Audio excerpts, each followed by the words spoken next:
کائے محفل مجید امجد اکیڈمی ساہیوال کی یہ روایت رہی ہے کہ دوستوں میں سے جب بھی کسی کی کتاب شائع ہوتی ہے تو ہم اس کی خوشیوں میں شریک ہوتے ہیں اور چند گام اس کے ساتھ چلتے ہیں۔ آج کی یہ تقریب بھی اسی روایت کا تسلسل ہے۔ شہر ساہیوال سے ہی تعلق رکھنے والے ایک علمی ادبی گھرانے کے چشم و چراغ محترم رضا الحق صدیقی صاحب کی 2 کتابیں حال ہی میں شائع ہوئی ہیں۔ کتابیں بولتی ہیں جو آپ کے کالمز کا مجموعہ جو پہلے ویڈیو کالم کی صورت میں لوگوں کے سامنے آیا اور پھر اسے کتابی صورت دی گئی، اور آپ کا امریکہ کا سفرنامہ دیکھا تیرا امریکہ۔ ان کتابوں کی تقریب رونمائی کے لیے ہم یہاں موجود ہیں۔ آج کی اس تقریب کی صدارت سابق وفاقی وزیر اور معروف افسانہ نگار جناب ماہر غلام فرید کاٹھیا صاحب فرمائیں گے۔ ان سے میں ملتمس ہوں کہ کرسی صدارت پر تشریف فرمائیں۔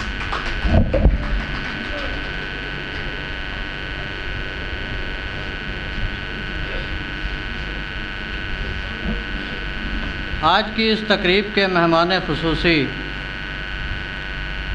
پروفیسر اخلاق حسین عارف صاحب ہیں، جو کہ گورنمنٹ کالج ساہیوال کے پرنسپل اور اس کی علمی ادبی فضا کو مزید فروغ دینے کے لیے کوشاں۔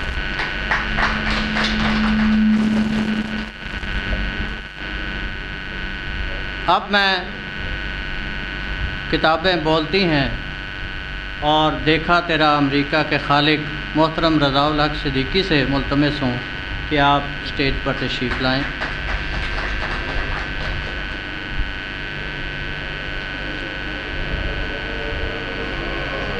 ہمارے آج کے مہمانان اعزاز بھی اردو ادب کا ایک مضبوط حوالہ، اردو نظم، تنقید، تحقیق کے حوالے سے ایک بڑا نام، اور ہمیں فخر کہ آپ کا تعلق بھی اسی شہر سے ہے۔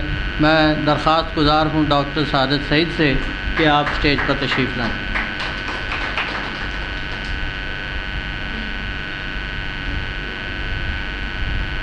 پنجابی اور اردو کے معروف شاعر جو کسی تعارف کے محتاج نہیں، ہم ان کو بھی اپنے ہی شہر کا سمجھتے ہیں، محترم قائم نقوی۔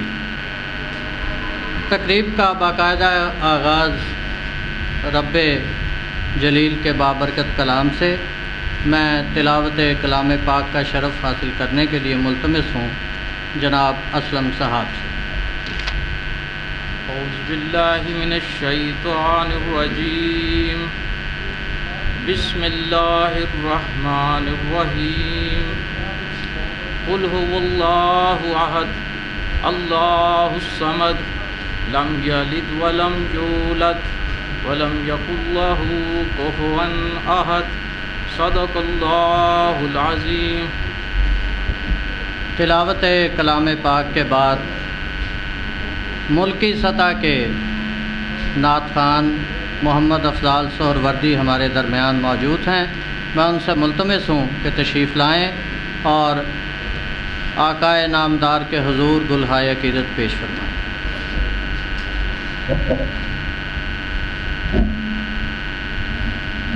تھی جس کے مقدر میں گدائی تیرے در کی،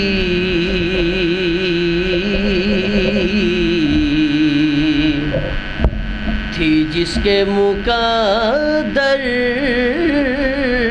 میں گدائی تیرے در کی،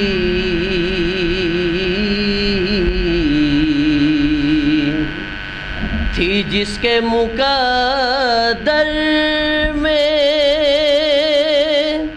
گدائی تیرے در کی، قدرت نے اسے راہ دکھائی تیرے در کی، قدرت نے اسے راہ دکھائی تیرے در کی۔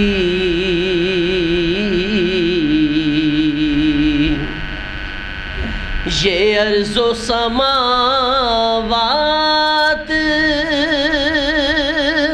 تیری ذات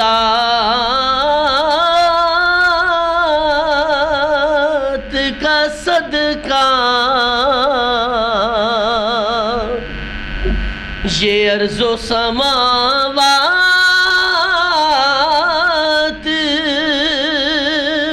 تیری ذات کا صدقہ، محتاج ہے یہ ساری خدائی تیرے در کی، محتاج ہے یہ ساری خدائی تیرے در کی۔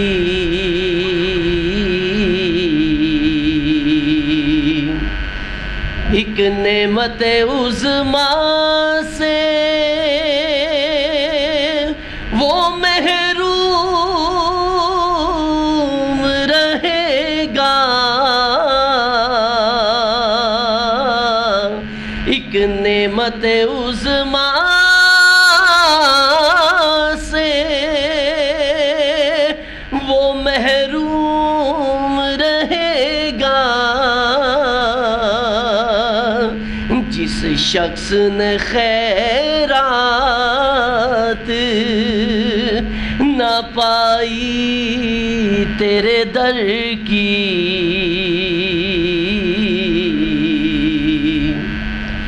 جس شخص نے خیرات نہ پائی تیرے در کی،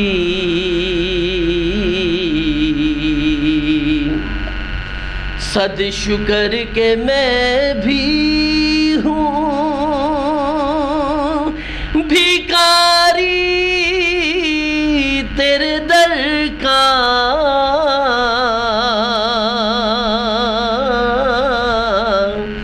صد شکر کہ میں بھی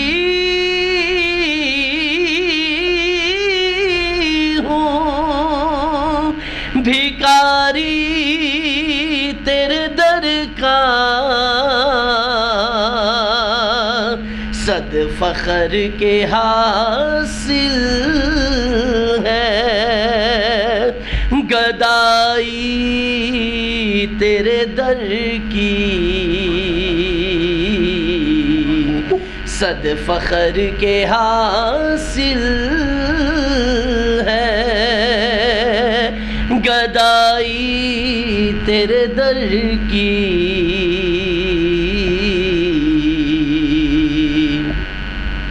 آیا ہے نصیر آج تمنا یہی لے کر،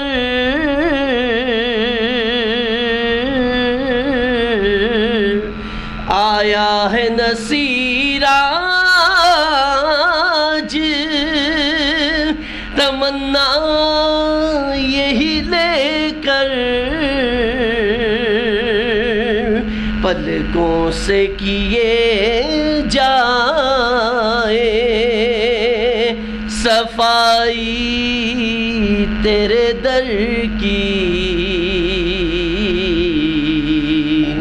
تھی جس کے مقدر میں گدائی تیرے در کی، قدرت نے اسے راہ دکھائی تیرے در کی.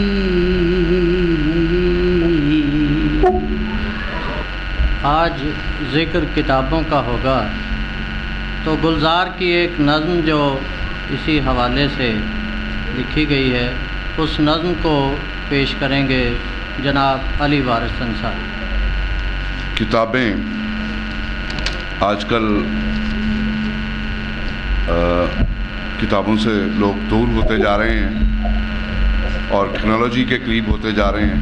تو کتابوں کے حوالے سے خوبصورت ان کی لائنیں تھیں, مجھے اچھی لگی, تو میں نے کہا کہ آج کے موضوع کے مطابق اس کو آپ تک پہنچایا جائے, شیئر کیا جائے. گلزار نو ڈاؤٹ کہ بہت بلند پایا شاعر ہیں. کتابیں جھانکتی ہیں بند الماری کے شیشوں سے. کتابیں جھانکتی ہیں بند الماری کے شیشوں سے, بڑی حسرت سے تکتی ہیں. کتابیں جھانکتی ہیں بند الماری کے شیشوں سے, بڑی حسرت سے تکتی ہیں. مہینوں اب ملاقاتیں نہیں ہوتی.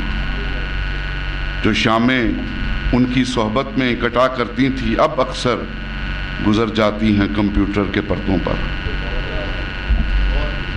جو شامیں ان کی محبت میں کٹا کرتی تھیں اب اکثر گزر جاتی ہیں کمپیوٹر کے پردوں پر. بڑی بے چین رہتی ہیں کتابیں, بڑی بے چین رہتی ہیں کتابیں. انہیں اب نیند میں چلنے کی عادت ہو گئی ہے. بڑی بے چین رہتی ہیں کتابیں, انہیں اب نیند میں چلنے کی عادت ہو گئی ہے. جو قدریں وہ سناتی تھی کہ جن کے سیل کبھی مرتے نہیں تھے. جو قدریں وہ سناتی تھی کہ جن کے سیل کبھی مرتے نہیں تھے. جو رشتے وہ سناتی تھی وہ سارے ادھڑے ادھڑے ہیں. جو رشتے وہ سناتی تھی وہ سارے ادھڑے ادھڑے ہیں. کوئی صفحہ پلٹتا ہوں تو ایک سسکی نکلتی ہے. کوئی صفحہ پلٹتا ہوں تو ایک سسکی نکلتی ہے. کئی لفظوں کے معنی گر پڑے ہیں. بنا پتوں کے سوکھے ٹنڈ لگتے ہیں وہ سب الفاظ جن پر اب کوئی معنی نہیں اگتے. کئی لفظوں کے معنی گر پڑے ہیں. بنا پتوں کے سوکھے ٹنڈ لگتے ہیں وہ سب الفاظ جن پر اب کوئی معنی نہیں اگتے. زباں پر ذائقہ آتا تھا جو صفحہ پلٹنے کا.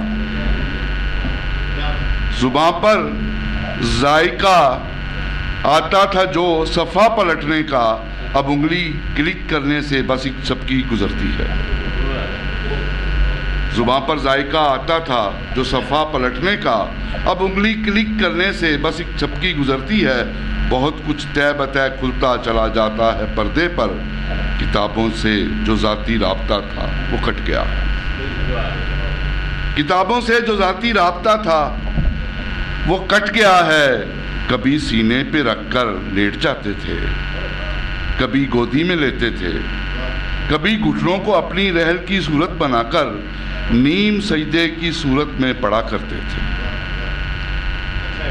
کبھی سینے پہ رکھ کر لیٹ جاتے تھے, کبھی گودی میں لیتے تھے, کبھی گھٹنوں کو اپنے رحل کی صورت بنا کر نیم سجدے کی صورت میں پڑا کرتے تھے. چھوتے تھے جبیں سے وہ سارا علم تو ملتا رہے گا آئندہ بھی. وہ سارا علم تو ملتا رہے گا آئندہ بھی. مگر وہ جو کتابوں میں ملا کرتے تھے سوکھے پھول اور مہکے ہوئے رکے.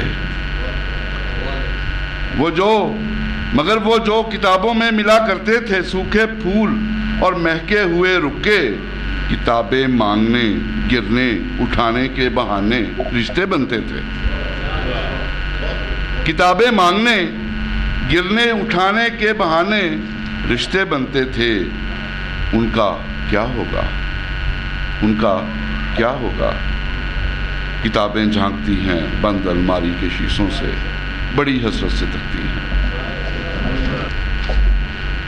حضرات, آپ گلزار کی نظم سن رہے تھے.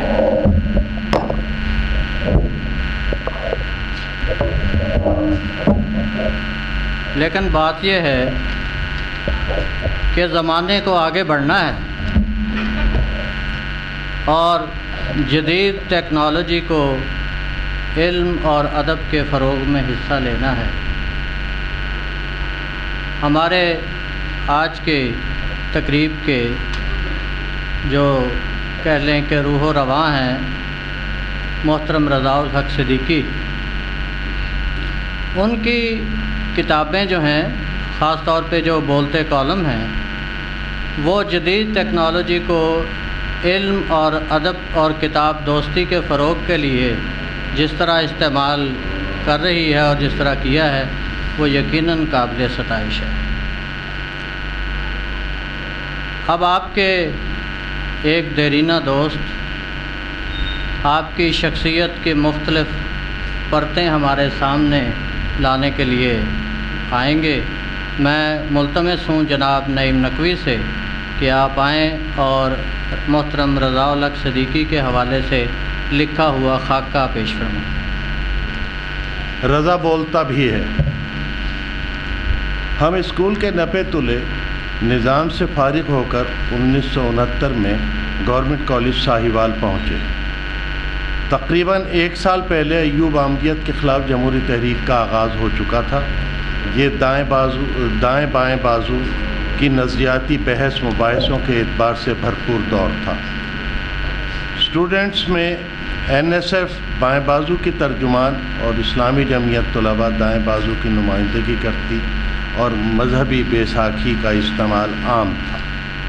گورنمنٹ کالج ساہیوال کے گیٹ اور سائیکل سٹینڈ کے درمیان دونوں متحرک گروپس نئے آنے والے طالب علموں کو خوش آمدید کہنے اور گائیڈ کرنے کی غرض سے نظر آتے۔ حبیب اللہ شاکر، حامد جیلانی، اقبال نقوی، راؤ شفیق، رانا غلام سرور، لیاقت شاہ، اقبال گورکی کی وغیرہ کی شخصیات سے تعارف ہوا۔ نیو اقبال ہوٹل جوگی چوک میں NSF کے مرکزی صدر رشید حسن خان کو بلایا گیا اور کامیاب جلسہ قرار پایا۔ کالج کی آزاد فضاؤں اور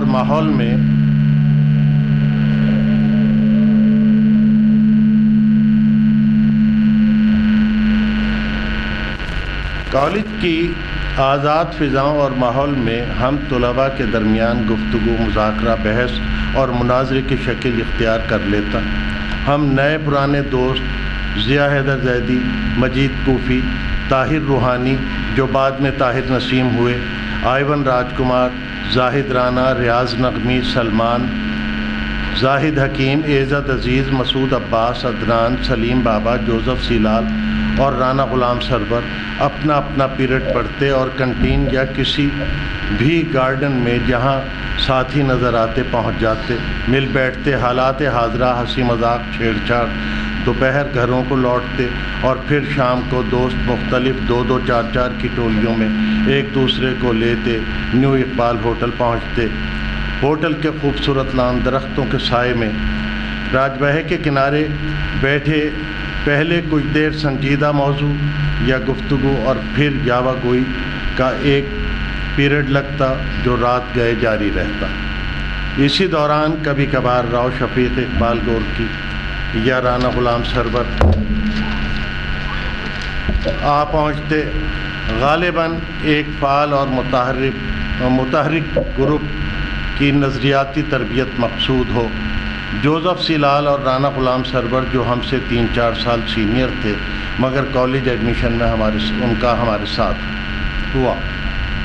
ہم سب بات چیت کے دوران سیدھے سادے یا سخت تلخ سوال بھی کر لیتے۔ سینئرز ٹھنڈے اور دھیمے لہجے میں بات کرتے اور سمجھاتے۔ روزانہ اس سین میں سب کوئی نہ کوئی بات ضرور کرتے مگر رضا صاحب حاضر ہوتے ہوئے بھی خاموش، سنتے اور دیکھتے۔ مگر تفصیلی گفتگو کرنے والے صاحب رضا سے پوچھ لیتے صحیح ہے تو ہاں میں سر ہلا دیتے یا پھر بات یا سوال کرنے والے کی طرف اشارہ کر دیتے کہ مخاطب میں نہیں وہ ہیں۔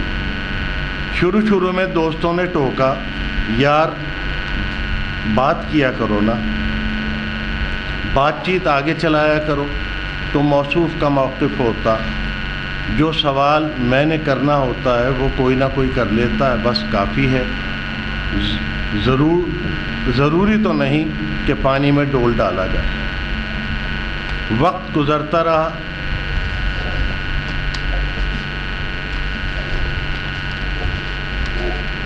انیس سو 73-74 میں کچھ دوست بی اے کے امتحانات اور نتائج سے فارغ ہو کر یونیورسٹی جا پہنچے، چند ملازمت میں اور یا پھر تلاش روزگار میں لگ گئے۔ رضا جرنلزم ڈپارٹمنٹ میں جا پہنچے، ہم اب کیفے ڈی روز کے ہول کے اسکینڈل روم کو خالی پا کر جا بیٹھتے۔ عابد زیدی اور راؤ صاحب یا مجید وغیرہ اپنے اپنے دفتر یا اسکول سے فارغ ہو کر وہیں آتے اور گپ شپ میں وقت گزارتے۔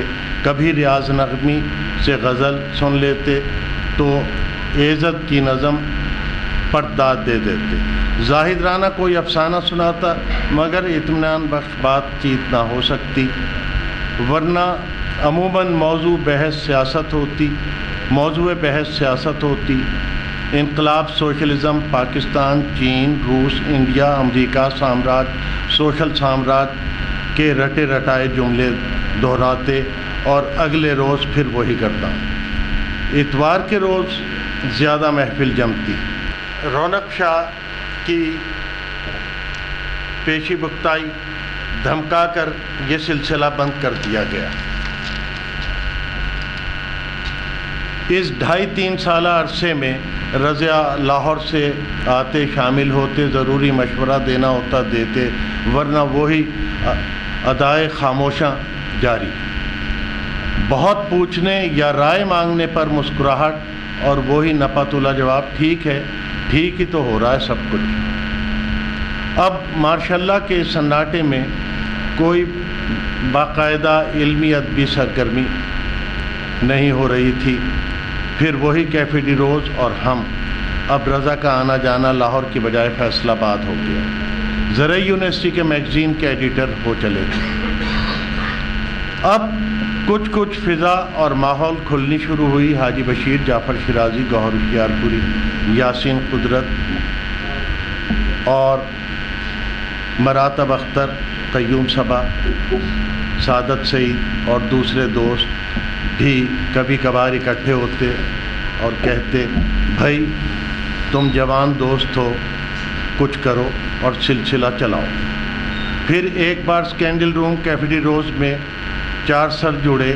اس بار راؤ شفیق، رضا اور میں تو تھے، مگر رانا زاہد جو کراچی روزگار کی پابند شور و شین کا شکار ہو چکا تھا، اس کی جگہ وارث انصاری تھا۔ وہی رضا کے ہاتھ میں کاغذ پینسل اور چاروں نے مل کر ساہیوال اکیڈمی کی بنا ڈالی۔ اس بار ایک اضافہ ہوا، ساہیوال اکیڈمی میں پیش ہونے والی تخلیقات اور ان پر تنقید یا تبصرہ پہچان کے نام سے سلسلہ جاری کیا گیا، جو کافی عرصہ جاری رہا۔ اب رضا کا انتظار زیادہ رہنے لگا، وجہ پہچان۔ 2-3 سال بعد لاہور وابڈا ہاؤس پہنچے۔ ڈپٹی ڈائریکٹر پبلک ریلیشننگ کی جاب پر فائز ہوئے۔ خاموشی جاری رہی۔ وارث کے ذریعے شادی کی اطلاع ملی، مجھے کون روکے، کہہ ہی دیا، رضا یار بیگم سے تو بات کرنی پڑے گی۔ جواب انتہائی مختصر، بات کرنی ہے کر لیں گے، زبان چلانی تو نہیں نا۔ دوستوں کا قہقہ، نعیم صاحب چپ۔ مبادیات تشہیر آئی، حج کا فریضہ ادا کیا، رودات تحریر کی، کیسی ہے؟ ہاں آپ کے احساسات محسوسات کا اظہار ہے، ٹھیک ہے۔ نیٹ پر کالم بولتے ہیں پر نظر ڈالتے ہو؟ ہاں ہفتے 15 اچھے ہوتے ہیں۔ کتابیں بولتی ہیں، آئی مجھے پیش کی، اگلی ملاقات پر ہاں تو مطالعہ کیا، رائے؟ ہاں اچھی ہے، پڑھی ہے، مختلف مصنف شعراء اور فنکاروں پر تمہاری رائے ہے، رائے اپنی اپنی۔ چند روز قبل دوستوں نے کتابیں بولتی ہیں اور دیکھا تیرا امریکہ کی تقریب رونمائی کا پروگرام ترتیب دیا تھا۔ راؤ صاحب کا فون آیا، ہاں یار رضا آیا ہوا ہے اور میرے گھر پر ہی ہے، آ سکتے ہو؟ کیوں نہیں۔ میں پہنچا، رضا نے دونوں کتابیں میرے ہاتھ پر رکھیں، یہ لو اور کچھ لکھو۔ لازم ہے؟ ہاں لازم ہے۔ افسانے لکھے اور لکھتے لکھتے چھوڑ دیے۔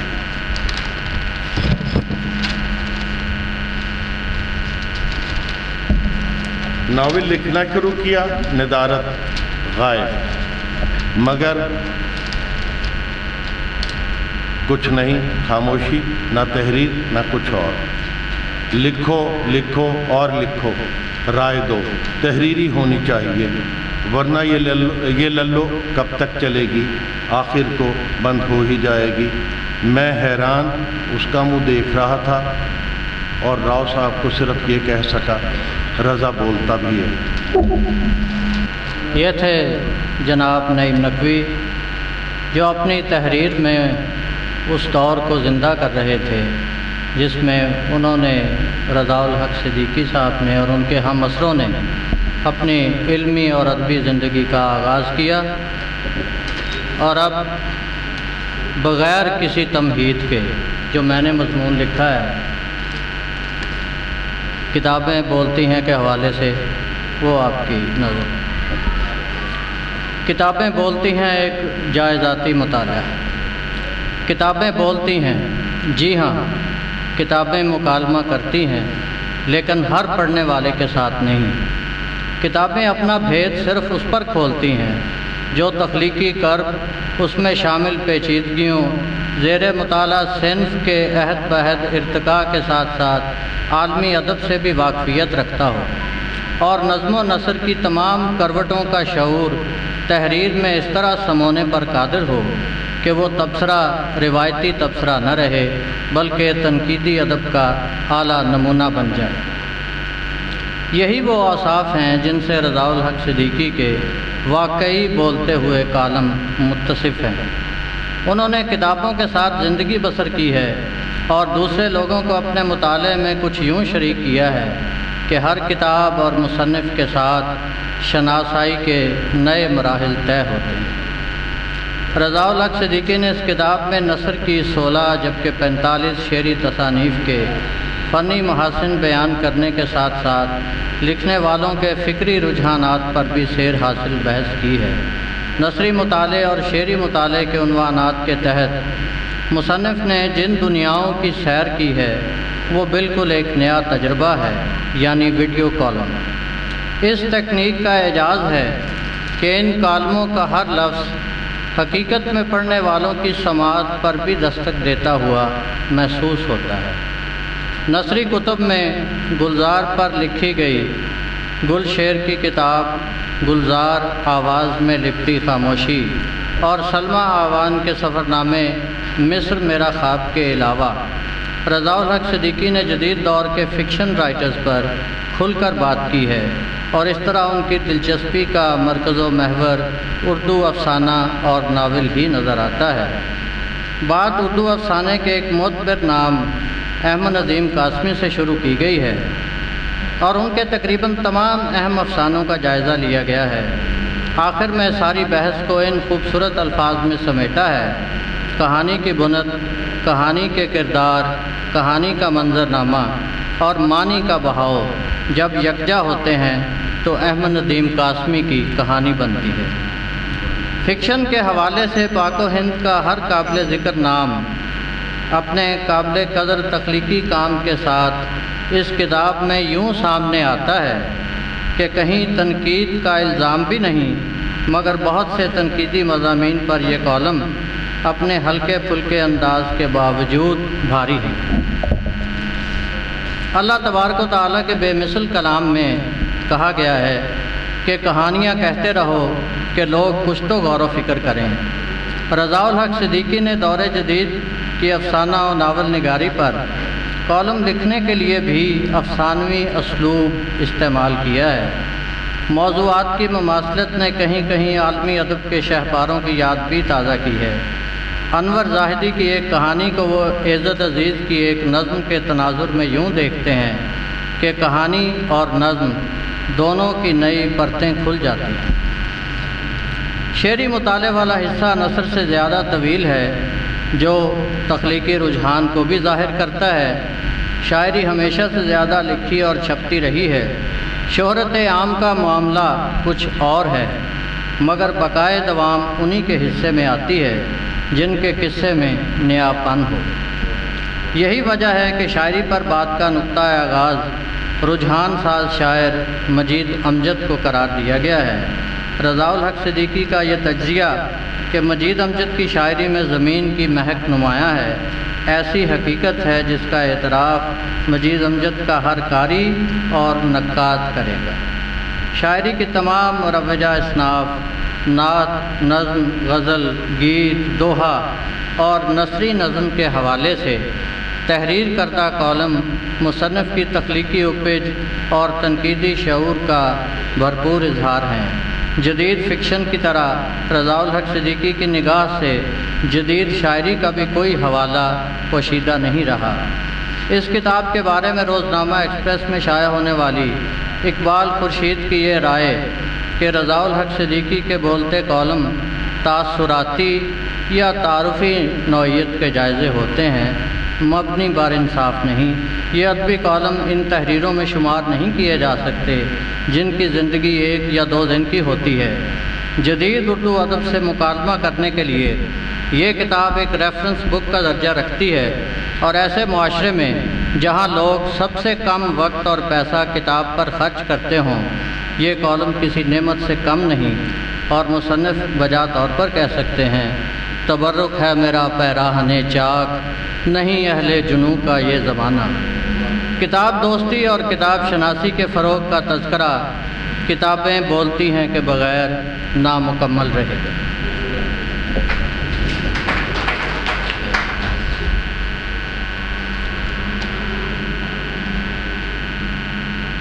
آپ کا سفر نامہ دیکھا تیرا امریکہ حال ہی میں شائع ہوا ہے۔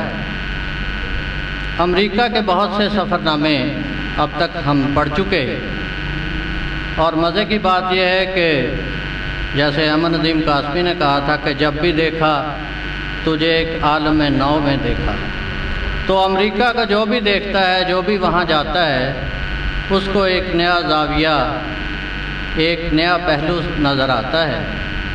تو رضا الحق صدیقی صاحب نے امریکہ کو کس زاویے سے دیکھا ہے، آئیے پروفیسر ندیم عباس اشرف صاحب کے مضمون کے حوالے سے جانتے ہیں۔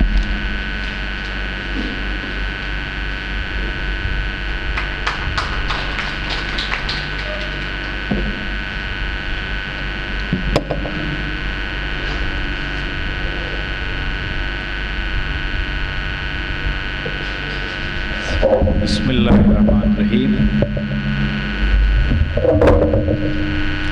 سب سے پہلے تو میں استاذ الاساتذہ جناب ڈاکٹر سعادت سعید صاحب کی آمد پر بڑا مسرور ہوں، اور جناب قائم نقوی کا آنا یقیناً ہمارے لیے اعزاز کا باعث ہے۔ یہ میں سمجھتا ہوں کہ مہمان معظم جناب رضا الحق صدیقی صاحب کی برکتیں ہیں۔ آپ کی آمد کا یہ فیضان ہے کہ ہمیں یہ مقتدر شخصیات سے ملاقات کا شرف بھی مل رہا ہے۔ صدر محفل محترم المقام جناب غلام فرید کاٹیا صاحب اور مہمان معظم جناب پروفیسر اخلاق حسن عارف صاحب، میں نے رضا الحق صدیقی کے سفر نامہ دیکھا تیرا امریکہ کا عمومی تجزیہ کیا ہے۔ ریاض الحق صدیقی کا سفر نامہ امریکہ دیکھا تیرا امریکہ کے نام سے فروری 2016 میں بک کارنر جیلم نے شائع کیا۔ 191 صفحات پر مشتمل اس کتاب کی قیمت 600 روپے ہے۔ کتاب کے ٹائٹل پر مجسمہ آزادی، ورلڈ ٹریڈ سینٹر اور امریکہ کی پرشکو عمارات کی عکس بندی نمایاں ہے۔ بیرون ٹائٹل پر سجی مصنف کی تصویر کے پس منظر میں امریکی مرد و زن کا مجسمہ آزادی کے قریب ہجوم ایک تہذیبی تسلسل کی نشاندہی کرتا ہے۔ اردو ادب کی تاریخ سفر نامے کے ارتقائی سفر سے گزری ہے۔ قدیم اور جدید عہد کے منظر نامے میں سفر نامہ نگاروں نے تاریخ، جغرافیہ اور ماحولیات کو اپنے سفر نامے کا حصہ بنایا ہے۔ ڈاکٹر انور سدید اپنی کتاب اردو ادب میں سفر نامہ میں رقم تراز ہیں کہ ہر سفر نامہ لکھنے والے کی شخصیت کا آئینہ دار ہوتا ہے۔ وہ لکھتے ہیں کہ سفر نامہ نگار کے لیے اساسی طور پر سیاح ہونا ضروری ہے۔ مسافر کا سفر جبری اور سیاح کا سفر خود اختیاری ہوتا ہے۔ ڈاکٹر وزیر آغا کہتے ہیں کہ سیاح کا امتیازی وصف ہی یہ ہے کہ وہ اپنے گھر، وطن، نام اور پیشے سے قطعاً منقطع ہو کر کسی غیر مادی شے کی طرح سبک اور لطیف ہو جاتا ہے اور بندنوں اور حد بندیوں کو تج کر ایک آوارہ جھونکے کسی آزاد روی کا مظاہرہ کرتا ہے۔ رضا الحق صدیقی نے امریکہ کی سیاحت کو اپنی مذکورہ کتاب دیکھا تیرا امریکہ میں 29 عنوانات کے ذیل میں رقم کیا ہے۔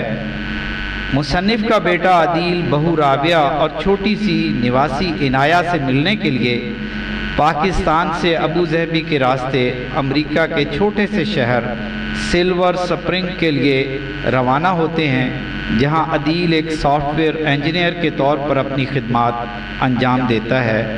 انہوں نے ابو ظہبی سے 32 گھنٹے کی اڑان کے بعد امریکہ کی سرزمین پر قدم رکھا ہے۔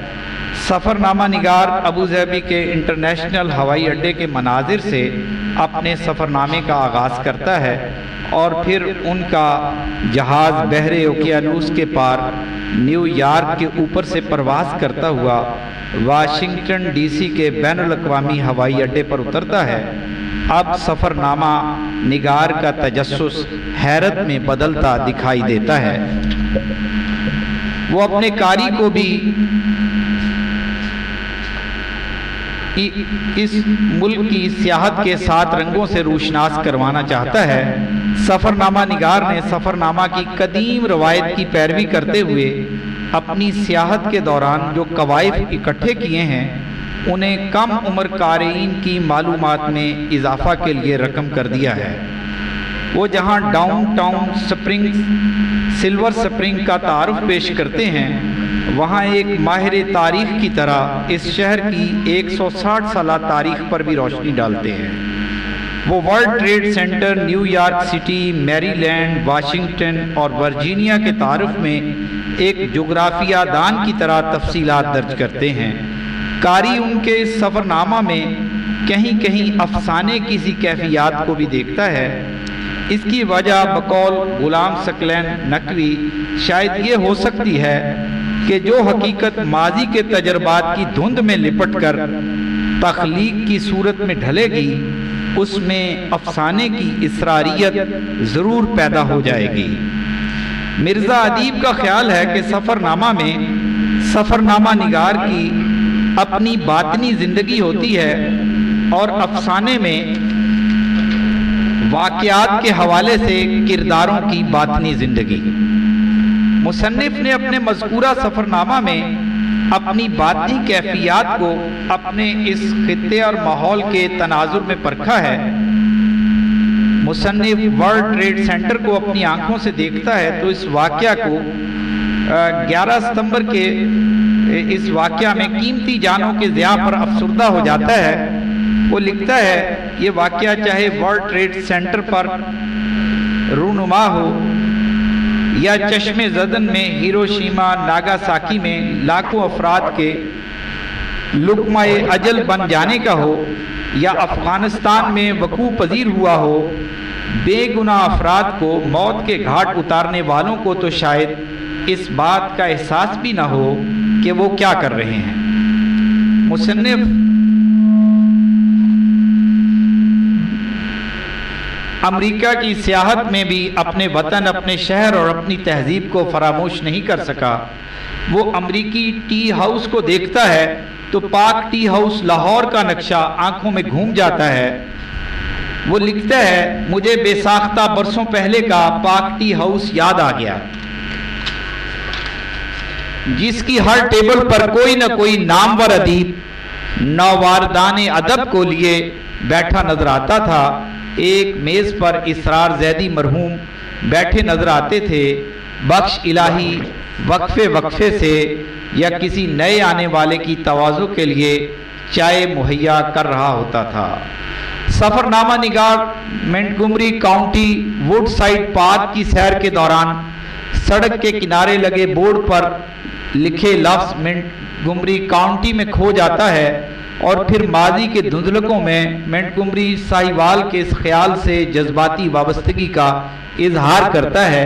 وہ معیشہ قبرستان میں آسودہ خاک، والدین، یار احباب، اسٹیڈیم ہوٹل، مجید امجد، حاجی بشیر احمد بشیر، گوہر ہوشیارپوری، جعفر شیرازی اور دیگر احباب کے ذکر میں جذباتی نظر آتا ہے۔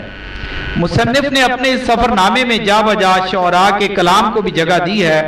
وہ مجید امجد کی نظم توسیع شہر، ورلڈ ٹریڈ سینٹر کے حوالے سے صفدر صدیق رضی کی نظم، امریکی شاعرہ ایما لیزرس کی نظم دا نیو کلوسس اور ایزد عزیز کی نظم ڈری ہوئی بازگشت کو بھی درج کرتا ہے۔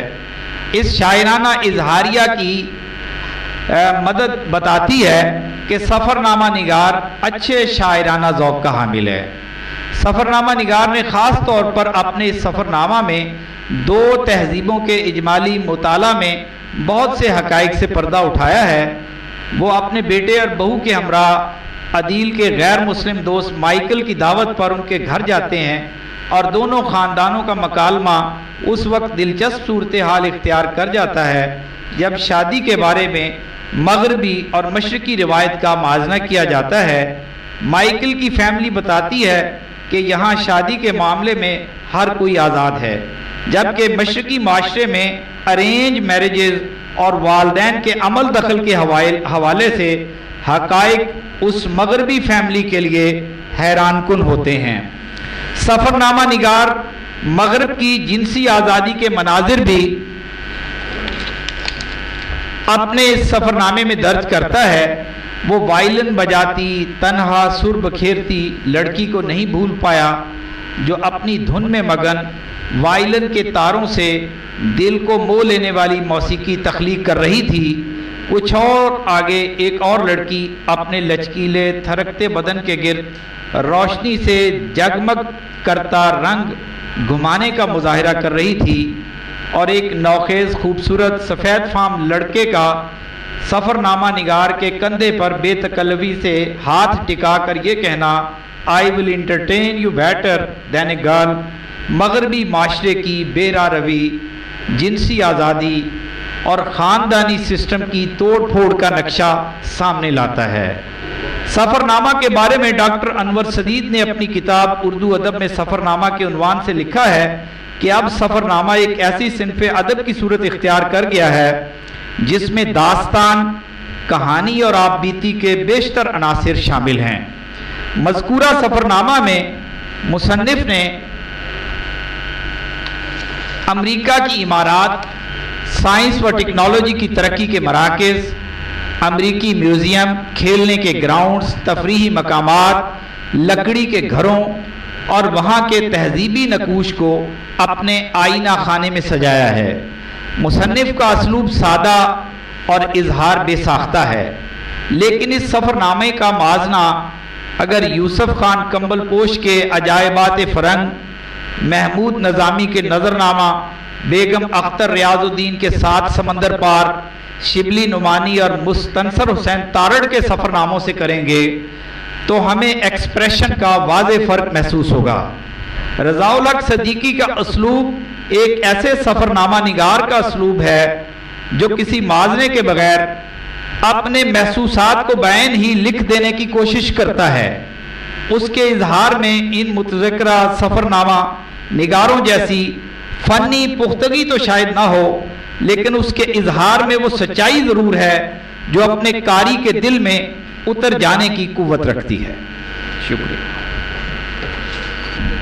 محترم شرکائے نشست، ہم نے امریکہ کو آرتھر ملر کی نظر سے بھی دیکھا اور پھر اب رضا الحق صدیقی صاحب کے سفر نامے دیکھا تیرا امریکہ کے حوالے سے اس کے مختلف پہلو ہمارے سامنے آئے، اور اب آپ کی دو کتابوں پہ منظوم جو ہے تاثر وہ پیش کرنے کے لیے تشریف لائیں گے محترم پروفیسر اکرم ناصر۔ آپ سے گزارش ہے کہ بسم اللہ الرحمن الرحیم۔ تقریب رونمائی میں اصل تو مضمون ہی پڑھا جانا چاہیے تھا۔ یہ کتابیں محترم راؤ صاحب نے گزشتہ رات مجھے پہنچائیں۔ میں اس سے پہلے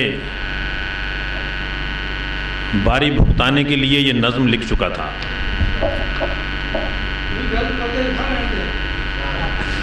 راؤ صاحب کئی دن پہلے وعدہ کر چکے، میں نے یہ کارڈ فیس بک پہ دیکھا اور خیال کیا کہ تقریب میں شامل ہوں گا، اور وعدہ بھی کیا فیس بک پہ، اور ڈر یہ بھی تھا کہ اسٹیج پر بلایا جاؤں گا۔ کتاب دیکھے بغیر امریکہ کے سفر نامے پر گفتگو کوئی مشکل کام نہیں ہے۔ میں بھی کر سکتا تھا، امریکہ میں جانے والے، امریکہ سے آنے والے، امریکہ کی باتیں جو کرتے ہیں اور جس طرح سے ڈراتے ہیں کہ میں تو وہاں سیٹل ہو گیا، تم نہ یار وہاں جانا، تو ایسی باتیں کی جا سکتی تھی۔ میرا ایک دوست وہاں پہ گیا، پروفیسر، اپنے بڑے بھائی کے پاس ریٹائر ہو چکا، 5-7 دن گھر میں اکیلا رہا۔ ایک دن ان کے بھتیجے نے آگے کہا کہ انکل آپ سارا دن گھر میں اکیلے جو رہتے ہیں تو لان کا گھاس ہی کاٹ دیا کریں، کیونکہ وہاں ہر بندہ مصروف ہوتا ہے، کوئی فارغ نہیں ہوتا۔ امریکہ میں جا کر ہم اپنی ہر بات جو یہاں والی ہے بھول جاتے ہیں، اور امریکہ کے قوانین کی پابندیاں جو ہیں وہ ہم پہ لازم ہو جاتی ہیں اور ہم کرتے بھی ہیں۔ بہرحال یہ گفتگو کی جا سکتی تھی، لیکن میں نے سہارے کے لیے یہ نظم کتابیں بولتی ہیں۔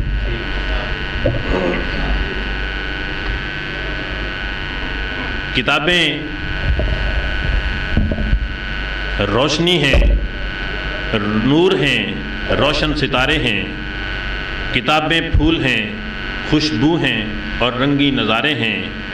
کتابیں میرا بچپن ہیں، لڑکپن ہیں، جوانی ہیں، کتابیں ہم سے بچھڑے موسموں کی ترجمانی ہیں۔ کتابیں میرا بچپن ہیں، لڑکپن ہیں، جوانی ہیں، کتابیں ہم سے بچھڑے موسموں کی ترجمانی ہیں۔ کتابیں بولتی ہیں، بات کرتی ہیں، یہ ہم کو مشورہ دیتی ہیں، ہم کو راہ سجھاتی ہیں، وہ باتیں یاد رکھتی ہیں جو ہم کو بھول جاتی ہیں، یہ ہم کو لوریاں دیتی ہیں، میٹھے گیت گاتی ہیں، یہ رستہ ہے کہ جن پر چل کے یادیں لوٹ آتی ہیں، یہ ہم سے دوستی ایسے نبھاتی ہیں۔ کتابیں بولتی ہیں، بات کرتی ہیں، کتابیں آنے والے موسموں کے خواب بنتی ہیں، کتابیں جانے والے موسموں کا زہر چنتی ہیں، کتابیں دل میں ایک امید کی دنیا بساتی ہیں، کتابیں گنگناتی ہیں، کتابیں گیت گاتی ہیں، کتابیں ہم سے تشبیہوں، کنایوں، استعاروں میں، اشاروں میں بہت کچھ بول دیتی ہیں، بہت کچھ کھول دیتی ہیں، جنہیں ہم بولنا چاہیں تو وہ بولی نہیں جاتی، جنہیں ہم کھولنا چاہیں تو گرہیں ایسی پختہ ہیں کہ وہ کھولی نہیں جاتی، جنہیں ہم بولنا چاہیں تو وہ بولی نہیں جاتی، جنہیں ہم کھولنا چاہیں تو گرہیں ایسی پختہ ہیں کہ وہ کھولی نہیں جاتی، جو خود تولی نہیں جاتی کتابیں تول دیتی ہیں، بہت کچھ بول دیتی ہیں، کتابیں بولتی ہیں، بات کرتی ہیں۔ کتابیں لفظ کے پردے میں ایک دنیا بساتی ہیں، جہاں ہم ٹہلتے ہیں، جھومتے ہیں، گنگناتے ہیں، جہاں ہم اپنی مرضی سے کبھی آتے ہیں، جاتے ہیں، جہاں کوئی بھی ہم کو روکنے اور ٹوکنے والا نہیں ہوتا، جہاں ہم اپنی مرضی سے کبھی پھولوں کبھی کلیوں کا دامن تھام لیتے ہیں، جہاں ہم اپنی مرضی سے ہمیشہ کام لیتے ہیں۔ کتابیں بولتی ہیں بات کرتی ہیں۔ کتابیں بولتی ہیں اور یہ ہم کو بتاتی ہیں، کتابیں بولتی ہیں اور یہ ہم کو بتاتی ہیں کہ انسانوں پہ انسانی خداؤں نے کہاں پر کس قدر اور کس طرح سے قہر توڑا ہے، کہ انسانوں پہ انسانی خداؤں نے کہاں پر کس قدر اور کس طرح سے قہر توڑا ہے، لہو ان کا نچوڑا ہے۔ کتابیں بولتی ہیں بات کرتی ہیں۔ کتابیں علم ہیں، ادراک ہیں، خواہش ہیں، حسرت ہیں۔ کتابیں اپنی آنکھیں ہیں، یہ وہ منظر دکھاتی ہیں جنہیں ہم دیکھنا چاہیں، جہاں سے بھاگنا چاہیں، جہاں رہنے کی خواہش ہو، جہاں رکنے کی حسرت ہو، جہاں جانے کو جی چاہے، جہاں ہم جا نہیں پائیں، جہاں رہنے کو جی چاہے، جہاں سے لوٹ آنا ہے، جہاں سے لوٹ جانا ہے۔ کتابیں اپنی آنکھیں ہیں، یہ وہ منظر دکھاتی ہیں جنہیں ہم دیکھنا چاہیں، جہاں سے بھاگنا چاہیں، جہاں رہنے کی خواہش ہو، جہاں رکنے کی حسرت ہو، جہاں جانے کو جی چاہے، جہاں ہم جا نہیں پائیں، جہاں رہنے کو جی چاہے، جہاں سے لوٹ آنا ہے، جہاں سے لوٹ جانا ہے۔ کتابیں ایسے منظر بھی دکھاتی ہیں کہ جن سے خوف آتا ہے۔ کتابیں ایسے منظر بھی دکھاتی ہیں کہ جن سے خوف آتا ہے، جنہیں ہم جاگتی آنکھوں سے دیکھیں بھی تو آنکھیں موند لیتے ہیں، جنہیں ہم جاگتی آنکھوں سے دیکھیں بھی تو آنکھیں موند لیتے ہیں۔ کتابیں قتل گاہوں کی، کتابیں ظلم راہوں کی، کتابیں بربریت کی وہ تصویریں دکھاتی ہیں کہ روحیں کانپ جاتی ہیں۔ کتابیں قتل گاہوں کی، کتابیں ظلم راہوں کی، کتابیں بربریت کی وہ تصویریں دکھاتی ہیں کہ روحیں کانپ جاتی ہیں۔ کتابیں بولتی ہیں بات کرتی ہیں۔ کتابیں آنے والے وقت کو تصویر کرتی ہیں، کتابیں آنے والے وقت کو تصویر کرتی ہیں، کتابیں جانے والے وقت کی تفسیر کرتی ہیں۔ کتابیں دائرے، خط اور نقطے کی وضاحت پیش کرتی ہیں، فصاحت پیش کرتی ہیں۔ کتابیں بولتی ہیں۔ کتابیں بہتے دریا ہیں کہ جو ذہنوں کے بنجر پن کو سبزہ زار کرتے ہیں، گل و گلزار کرتے ہیں۔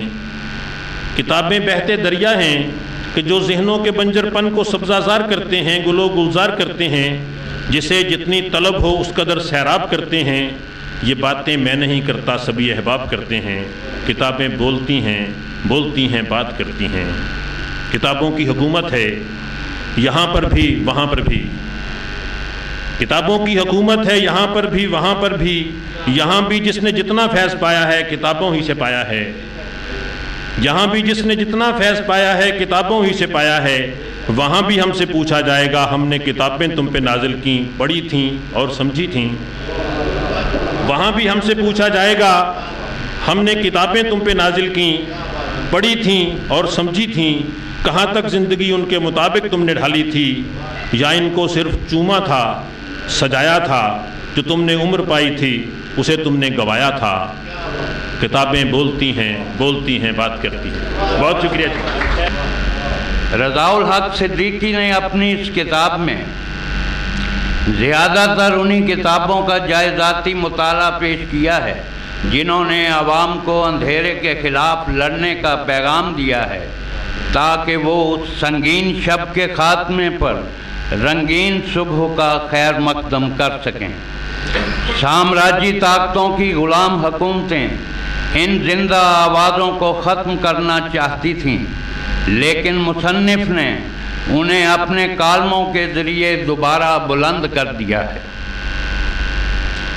دنیا پر کتابیں ہی حکمران رہی ہیں، ان کی زندگی بخش آوازیں کبھی دب نہیں سکیں۔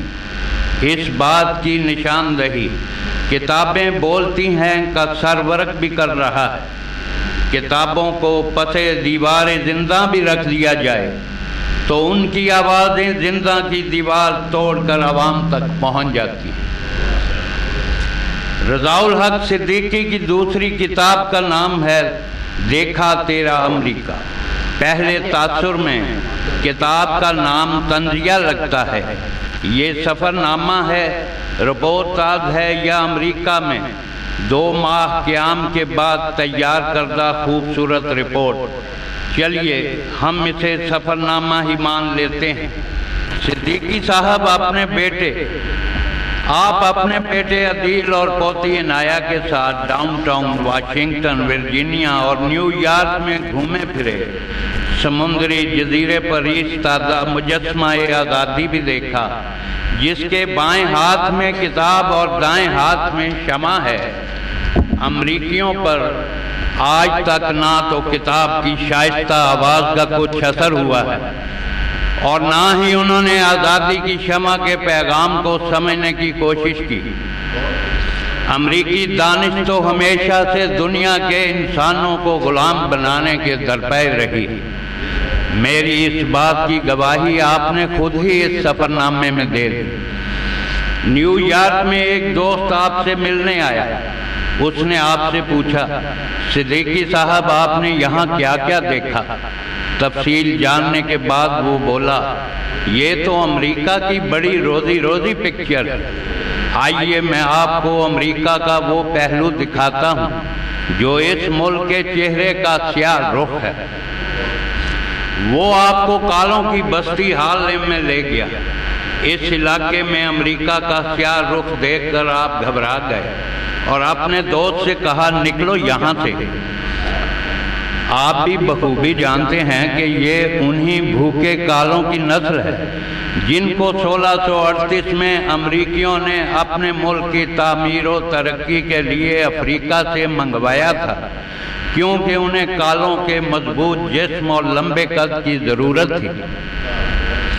مقتول وزیر اعظم ذوالفقار علی بھٹو نے کہا تھا، میں امریکیوں کو بہت اچھی طرح سے جانتا ہوں، یہ اس وقت تک آپ سے ہاتھ نہیں ملاتے جب تک ان کو آپ سے کوئی کام نہ ہو۔ جب کام نکل گیا تو امریکیوں نے ان کالوں کو ہارلم جیسے غلیظ علاقوں میں دھکیل دیا۔ صدیقی صاحب، یہ تو آپ نے امریکہ کے سیاہ چہرے کا صرف ایک رخ دیکھا۔ آپ کی یہ کتاب بھی بولتی ہے، لیکن یہاں آواز کچھ دبی دبی سی ہے۔ میں آپ کو اس ملک کے سیاہ چہرے کے کچھ اور رخ دکھاتا ہوں۔ جناب صدر، مہمانان معظم اور سامعین کرام، السلام علیکم۔ میرے مضمون کا عنوان ہے سرسری سماعت۔ اگر آپ یہ عنوان سن کر چونک گئے ہیں تو وجہ ہے کہ سرسری سماعت تو مقدمات کی ہوتی ہے۔ میرے نزدیک نثر کی کتابوں کا تبصرہ ایک محاکمہ اور مقدمہ ہی تو ہے جو آپ سامعین کو عدالت سمجھ کر دائر کر دیا جاتا ہے اور مختصر سے وقت اور ایک ہی نشست میں فیصلہ صادر کرنے کی توقع بھی کی جاتی ہے، جو مختصر بھی ہو اور جامع بھی۔ ایسا تبھی ممکن ہے کہ زیر قلم یا زیر نشتر آئی کتاب کا پوسٹ مارٹم یوں کیا جائے کہ صاحب کتاب تکلیف محسوس کرے اور نہ سامعین بوریت۔ ایسا تبھی ممکن ہے کہ طوالت سے پرہیز کرتے ہوئے سرسری سماعت سے ہی کام چلایا جائے، اور غنیمت ہوگا کہ دوران سماعت آلات بوریت سے پرہیز لازم ہے، مثلا جماعی کا استعمال اور نامکمل خاموشی۔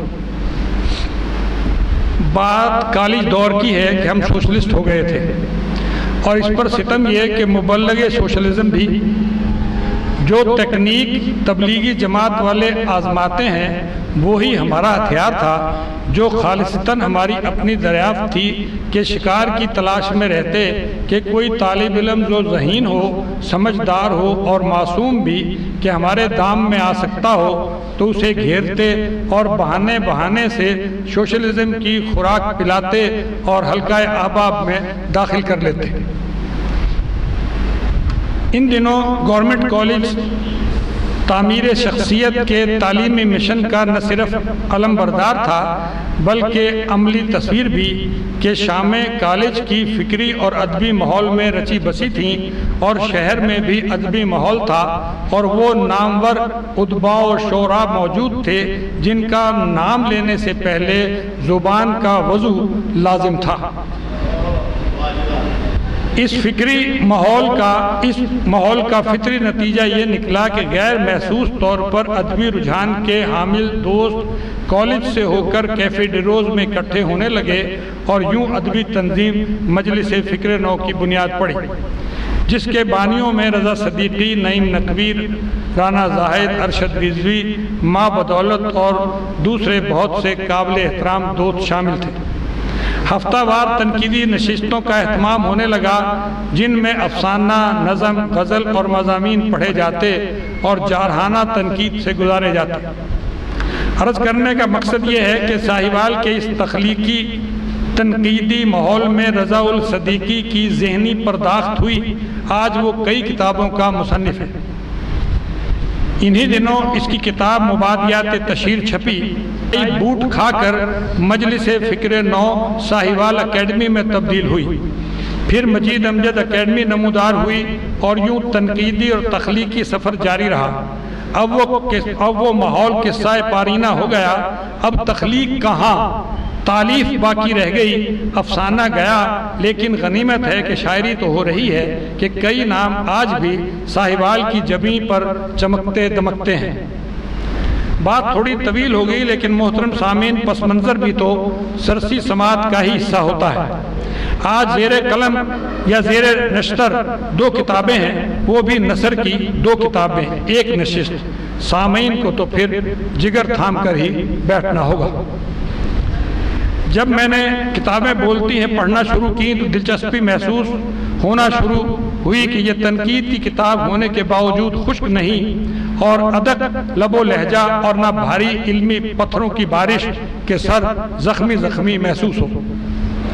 کتابیں بولتی ہیں کتابوں کی داستان ہے، جس میں زیر تبصرہ ہر کتاب ایک کردار ہے، جس کے تعارف میں رضا صدیقی اپنے منہ قلم سے رنگ آمیزی کرتا ہے۔ ان کا پہلا مضمون احمد ندیم قاسمی کی افسانہ نگاری نامی کتاب پر ہے۔ احمد ندیم قاسمی افسانے کا ایک مستند نام جس پر بہت کچھ لکھا گیا ہے۔ رضا صدیقی کا صرف ایک فقرہ پیش کروں گا۔ وہ لکھتے ہیں کہ ان کی کہانیاں منٹو کی جنسی چاشنی کی لذت اور کرشن چندر کی رومان پرور زندگی سے ناآشنا ہیں۔ آپ رضا سے اتفاق کریں تو ٹھیک، نہ کریں تو اور بھی ٹھیک، لیکن اس مضمون میں ضروری معلومات جو ممکن ہے سامعین کے لیے نئی ہوں مہیا کی گئی ہیں۔ مثلا احمد ندیم قاسمی کا پہلا افسانہ بد نصیب بت تراش ماہنامہ رومان لاہور میں 1936 میں شائع ہوا تھا۔ احمد ندیم قاسمی کے 17 افسانوی مجموعے چھپے۔ رضا صدیقی نے احمد ندیم قاسمی کے کئی افسانوں کے ابتدائیے بیان کیے ہیں، جس سے جن لوگوں نے افسانے نہیں پڑھے انہیں پڑھنے کی ترغیب ملتی ہے۔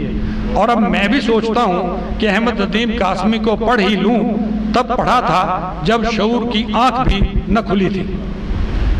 رضا اس مضمون کے آخری فقرے میں دریا کو کوزے میں بند کرتا ہے۔ وہ کہتا ہے کہ کہانی کی بنت، کہانی کے کردار، کہانی کا منظرنامہ اور معنی کا بہاؤ جب یکجا ہوتے ہیں تو احمد ندیم قاسمی کی کہانی بنتی ہے۔ اس فقرے پر واہ واہ تو بنتی ہے سامعین کرام، آپ کہیں یا نہ کہیں۔ دوسرا مضمون گلزار آواز میں لپٹی خاموشی نامی کتاب پر ہے۔ ڈرامہ سیریز مرزا غالب جس نے نہیں دیکھی وہ غالب کی شعر و شاعری کی بارش میں بھیگا، نہ کپڑے گیلے کیے اور نہ لطف و سرور میں ڈوبا۔ غرض یہ کہ لذت شعر غالب سے یکسر محروم رہا۔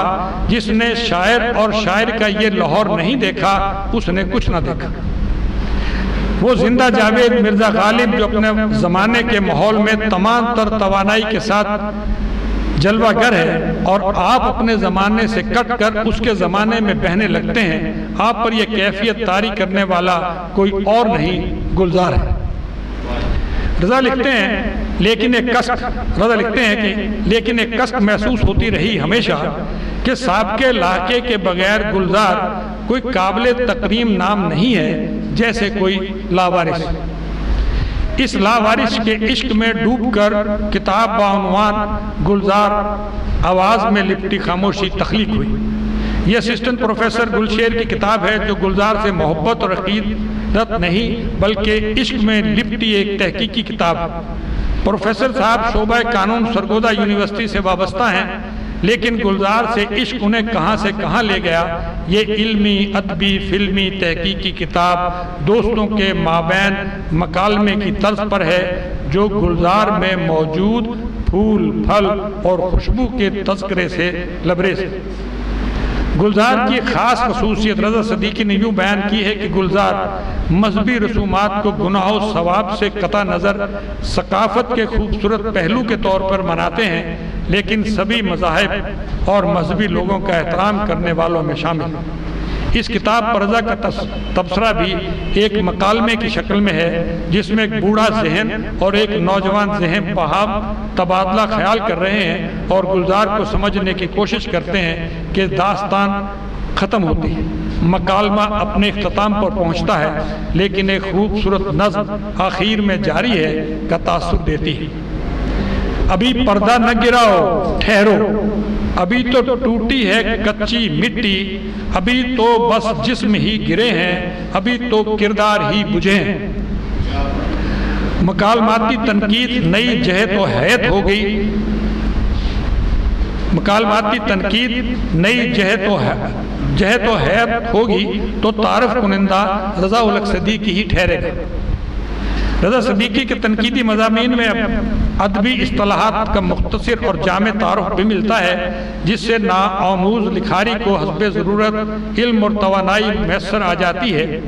وہ نوجوان لکھاری کے کان میں چپکے سے مقصد ادب کی سرگوشی بھی کر گزرتا ہے۔ یہی کیفیت مشرف عالم کی کہانیاں اور جبلت میں رضا صدیقی نے اپنے قلم تخلیق پر وارد کی ہے۔ وہ کہتے ہیں کہ کہانیاں معاشرے کے مشاہدے سے جنم لیتی ہیں، ایک پلاٹ اور چند کرداروں کے مابین تعلق پیدا کرتی ہوئی خاص اسلوب میں لکھی گئی تحریر مختصر افسانے کے ضمن میں آتی ہے۔ مشرف عالم ذوقی ہندوستان کی ادبی تاریخ کا معروف ناول نگار اور افسانہ نگار ہے، جس کی تخلیقات کا جائزہ لیتے ہوئے رضا الحق صدیقی فوش نگاری، حقیقت نگاری، سماج اور سماجی شعور کے تعلق کو زیر بحث لا کر مشرف عالم ذوقی کے ناول اور افسانے پڑھنے کی خواہش پیدا کر دیتے ہیں، اور پھر مہمیز بھی لگاتے ہیں کہ آدمی بک سٹال کی طرف دوڑ پڑے۔ لے سانس بھی آہستہ، آتش رفتہ کا سراغ، یہ دونوں ناول میں پڑھنا چاہوں گا۔ مشرف عالم ذوقی کے بارے میں رضا صدیقی کی رائے ہے کہ وہ کرشن چندر کی سی حقیقت نگاری، لیکن منٹو کی سی اریاں نگاری میں جنسی تلذذ کے بیدار ہونے سے پہلے ہی ذہن پر وہ کاری ضرب لگاتا ہے کہ پڑھنے والا بل بلا کر رہ جاتا ہے۔ وہ مشرف عالم ذوقی کا منفرد اسلوب ہے اور آج کے زمانے سے اخذ شدہ ہے۔ رضا صدیقی نے جو حوالے دیے ہیں وہ آپ کے مطالعاتی ذوق کو ابھارتے اور بڑھاوا دیتے ہیں۔ مثلا ایک مکالمہ پیش خدمت ہے، تم ایک گناہ کی وکالت کر رہے ہو، سیموئل پھر چیخا، نہیں، اس نے جھرجھری بھری، جنگ ہمیں تباہ کر رہی ہے سیموئل، اور کنڈوم ہمیں اپنی طرف کھینچ رہے ہیں۔ یہ مکالمہ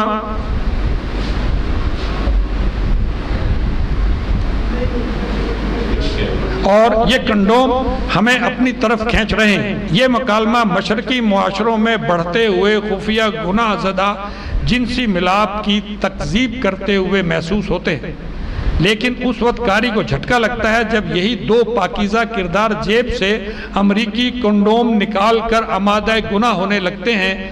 امریکی کنڈوم بھی ایک بھرپور اور ہمہ جہت علامت ہے۔ مشرف عالم ذوقی پر رضا کا تبصرہ کہتا ہے کہ مشرف عالم ذوقی کو آپ بھی پڑھیے کہ یہ آپ کی راتوں کی نیند اڑا دے گا۔ رضا صدیقی اپنے تبصروں میں جیسا کہ عموماً نقاد ہوتے ہیں غیر جانبدار نہیں، وہ ادبی تذکروں میں قومی احساس و مفاد کی طرف اشارہ کر جاتا ہے۔ رضا الصدیقی کے تنقید شعور میں حب الوطنی بنیادی حوالہ ہے۔ محمد حمید کے 50 افسانے پر رضا صدیقی بتاتے ہیں کہ یہ مجموعہ محمد حمید شاہد کا ہے، جن کا تعلق بلوچستان سے ہے۔ میرے لیے یہ بات باعث حیرت اور وجہ مسرت بھی ہے کہ اردو کا قابل ذکر اور قابل اعتبار افسانہ بلوچستان میں بھی لکھا جا رہا ہے۔ محمد حمید شاہد ایک پختہ فن افسانہ نگار ہے، جس سے بات ثابت ہوتی ہے کہ اردو نہ صرف محبت و الفت کی زبان ہے بلکہ معاشرتی ناانصافیوں کے خلاف مؤثر ذریعہ اظہار بھی ہے۔ محمد حمید کے افسانوی مجموعہ میں بلوچستان اپنی تمام تر الجھنوں، گنجلک مسائل، حساسیت، بین الاقوامی سازشوں، غربت و افلاس اور محرومیوں کی ایک دردناک تصویر لیے ہوئے موجود ہے۔ یہ ہمارا بلوچستان ہے، لیکن ہماری اظہاری محبت کو ترستا بلوچستان۔ محمد حمید کے افسانوں میں یہ صاف دکھی کر دینے والے انداز میں جھلکتا ہے۔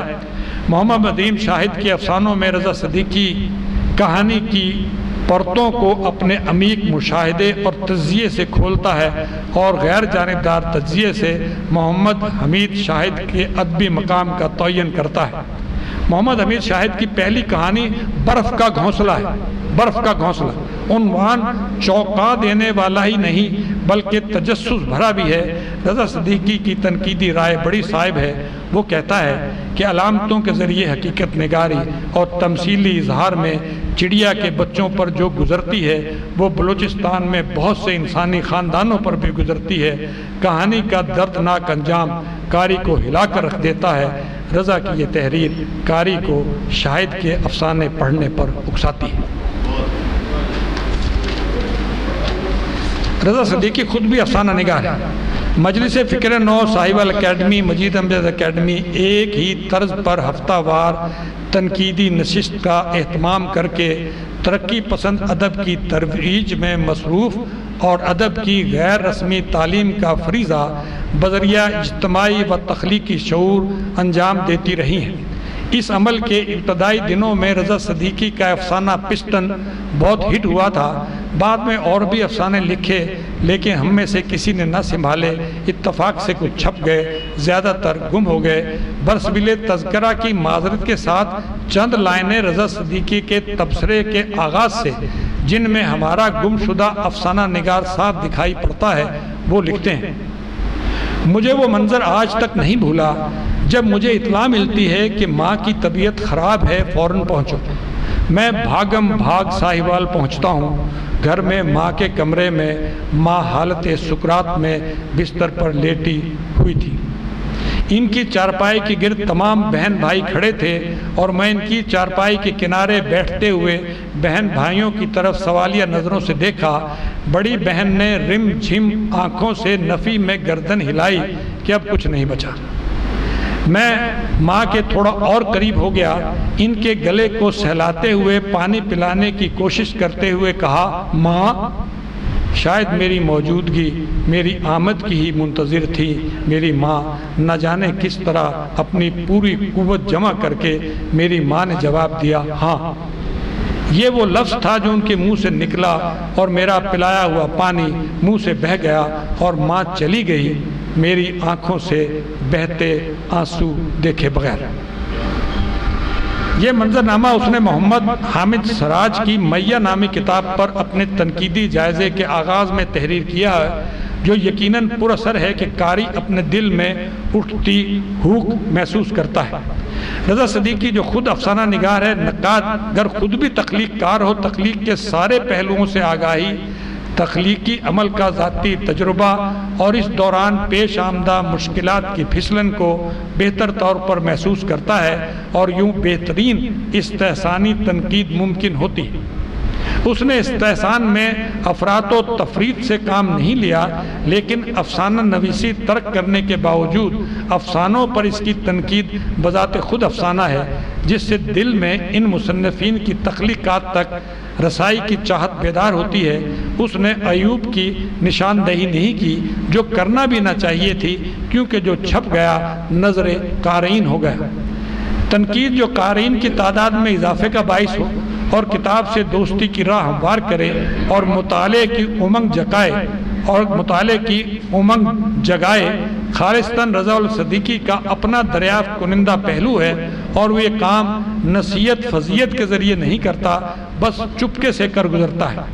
میرے بس میں ہوتا تو آج ان تمام مصنفین کی کتابوں کی نمائش لگواتا، تاکہ سامعین خود ان کتابوں کو چھوتے، محسوس کرتے اور اضافہ کرتے اور بے اختیار کہہ اٹھتے: واہ رضا جی واہ۔ بس آخر میں اتنا کہوں گا کہ سنتا ہوں بڑے غور سے افسانہ ہستی، سنتا ہوں بڑے غور سے افسانہ ہستی، کچھ اصل ہے، کچھ خواب ہے، کچھ حسن بیاں ہے۔ شکریہ سامی۔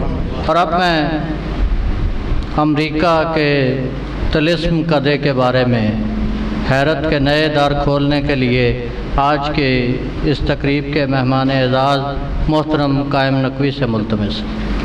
رضا صدیقی کے سفرنامہ دیکھا تیرا امریکہ کے مطالعے کے بعد یہ بات نتھر کر سامنے آئی، اور یہ میں کہتے ہوئے خوشی محسوس کر رہا ہوں کہ رضا صدیقی تخلیقی نثر لکھنے کا ہنر جانتا ہے، اور سفرنامہ کے تمام رموز و اوقاف سے بخوبی آشنا ہے۔ اس سفرنامہ کی ابتدا سے اختتام تک یہ سفرنامہ مجھے اچھا لگا۔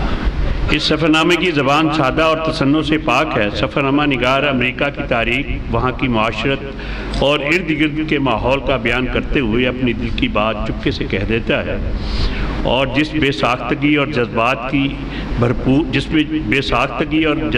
بھرپور عکاسی نظر آتی ہے۔ سفرنامہ کے ڈاؤن ٹاؤن کے باب کی یہ سطریں دیکھیے۔ عدیل کے فلیٹ پر اس ننھی گڑیا کی فقط موجودگی وہاں زندگی کی روح پھونک دیتی ہے۔ دادا ابو اور دادی کے آنے پر تنہائی کا شکار اس ننھی چڑیا کی چہچہاہٹ قابل دید تھی۔ اس کا بس نہیں چل رہا تھا کہ وہ کیا کرے۔ آج عدیل کا فلیٹ نئی بہار پیش کر رہا تھا۔ رضا نے امریکہ میں جو دیکھا اور محسوس کیا وہی لکھا۔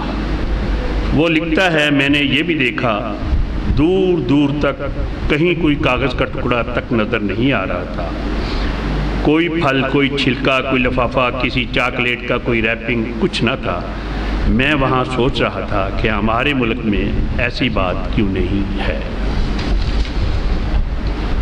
اس سفرنامے میں جب رضا امریکہ اور پاکستان کی تہذیبوں اور پاکستانی اور امریکیوں کے رویے کا ذکر کرتا ہے تو بہت جذباتی ہو جاتا ہے، اور وہ کہتا ہے، میں جب پاکستانی اور امریکی معاشرے میں رویوں کے فرق کو دیکھتا ہوں، وہاں کی اچھائیوں اور انسانی حقوق اور مساوات پر نظر ڈالتا ہوں تو دل محسوس کر رہ جاتا ہے۔ مساوات کا جو درس ہماری میراث تھا اب غیر اس پر عمل پیرا ہے۔ اور جب امریکہ میں آزادی کے مجسمے کو دیکھنے کی غرض سے اس جگہ پہنچے تو رضا لکھتا ہے، وہاں اتنی تلاشی لی گئی، جامہ تلاشی ہوئی، بیگ تلاشی، اور پھر جیب تلاشی، پینٹ کی بیلٹ اتروائی گئی، بوٹ اتروا لیے گئے، سکینر سے گزارا گیا، بس کتوں سے سونگھانا رہ گیا تھا۔ یہ لکھنے کے بعد وہ ایک طنز بھرا جملہ لکھتا ہے، آزادی کے مجسمے کو قریب سے دیکھنے کے چکر میں اپنی تو آزادی کا بینڈ بج گیا۔ اب اس سفرنامے کا ایک چونکا دینے والا واقعہ جس کے بغیر مجھے اپنا مضمون پھیکا نظر آتا ہے، اور وہ کچھ یوں ہے۔ رضا صدیقی کا ارشد محمود چودھری کے ساتھ کالوں کی بستی میں سے گزرنا اور وہاں کے ناگفتہ بے حالات و واقعات کا ذکر یقیناً ایک المیہ سے کم نہیں، اور بقول ارشد چودھری، کالوں کی یہ بستی امریکہ کا وہ چہرہ ہے جسے آپ نے ابھی تک نہیں دیکھا۔ یہ امریکہ کے سکے کا دوسرا رخ ہے جو روزی نہیں ہے، یہ ایک نیا امریکہ اور اس کی یہ ایک بھیانک تصویر ہے۔ اور رضا صدیقی نے اس بستی سے گزرتے ہوئے جو کچھ دیکھا خود اس کی زبانی سنیے۔ ہارلیم میں داخل ہوئے تو بڑی بری حالت تھی علاقے کی۔ امریکہ میں صفائی کا جو معیار دیکھا، یہاں آ کر ایسا لگا جیسے یہ امریکہ کا حصہ ہی نہ ہو۔ سڑکیں ٹوٹی پھوٹی، جا بجا کوڑے کے ڈھیر، سڑکوں کے کنارے کوئی ایسی جگہ تھی جہاں پیشاب نہ کیا گیا ہو، ہر طرف بدبو پھیلی ہوئی تھی۔ میلے کچیلے لباس میں وہاں لوگ گھوم رہے تھے، کچھ بوڑھے لوگ برآمدوں کے باہر بیٹھے نشہ پانی کر رہے تھے۔ یہ گندے مندے لوگ بھی امریکی تھے لیکن سہولتوں سے محروم، ذلتوں کے مارے لوگ۔ اس بستی سے گزرنے اور اس کے ذکر کے بعد ہی رضا صدیقی نے اپنے سفرنامے کا نام رکھا ہوگا کہ دیکھا تیرا امریکہ، جو مجھے درست لگا۔ رضا صدیقی نے پورے سفرنامے میں کہیں بھی اکتاہٹ کا احساس نہیں ہونے دیا، البتہ کچھ مقامات پر وہ تھکا سا نظر آیا، مگر اکتاہٹ کا احساس کہیں نظر نہیں آیا۔ یہی سبب ہے کہ سفرنامہ پڑھتے ہوئے قاری آغاز سے انجام تک کہیں بھی بوریت محسوس نہیں کرتا اور نہ ہی بوجھل پن کا شکار ہوتا ہے، اور یوں قاری سفر نامہ نگار کے ساتھ خوش دلی سے سفر کرتا دکھائی دیتا ہے۔ یہ اس لیے ہوا کہ رضا صدیقی نے بھاری بھرکم الفاظ کا چناؤ اور ثقیل تراکیب کے استعمال سے پرہیز کیا، جس کے سبب اس سفر نامے کی نثر میں روانی اور سادگی بدرجہ اتم موجود ہے۔ آخر میں رضا صدیقی کو اس کے سفر نامہ دیکھا تیرا امریکہ کی اشاعت پر مبارکباد پیش کرتا ہوں اور ان کی توفیقات میں مزید اضافے کے لیے دعا گو۔ شکریہ۔ اور اب نظم جدید تحقیق اور تنقید کے ایک معتبر نام ڈاکٹر سعادت سعید صاحب سے درخواست ہے کہ تشریف لائیں اور ان کتابوں کے حوالے سے اپنے خیالات سے نوازیں۔ معزز مہمانان خصوصی اور سامعین، ایک چھوٹی سی تحریر لکھی ہے جو شاید پڑھتے ہوئے طویل ہو جائے۔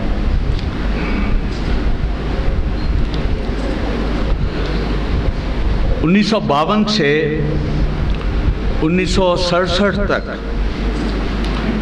میری تربیت مانٹگومری میں ہوئی۔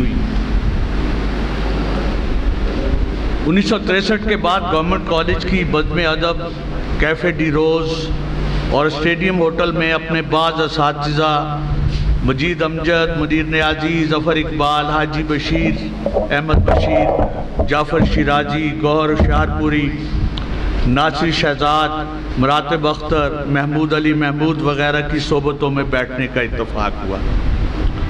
گورنمنٹ کالج کے میگزین ساہیوال کو جدید ادب کے ذائقوں سے ہمکنار کرنے کے لیے ہم نے یعنی میں نے اور اقبال کنور حال فہیم جوزی نے اس میں جہاں آزاد نظموں کو چھاپا، وہاں معاصر فکشن کے حوالے سے بھی اس میں مضامین شائع کیے۔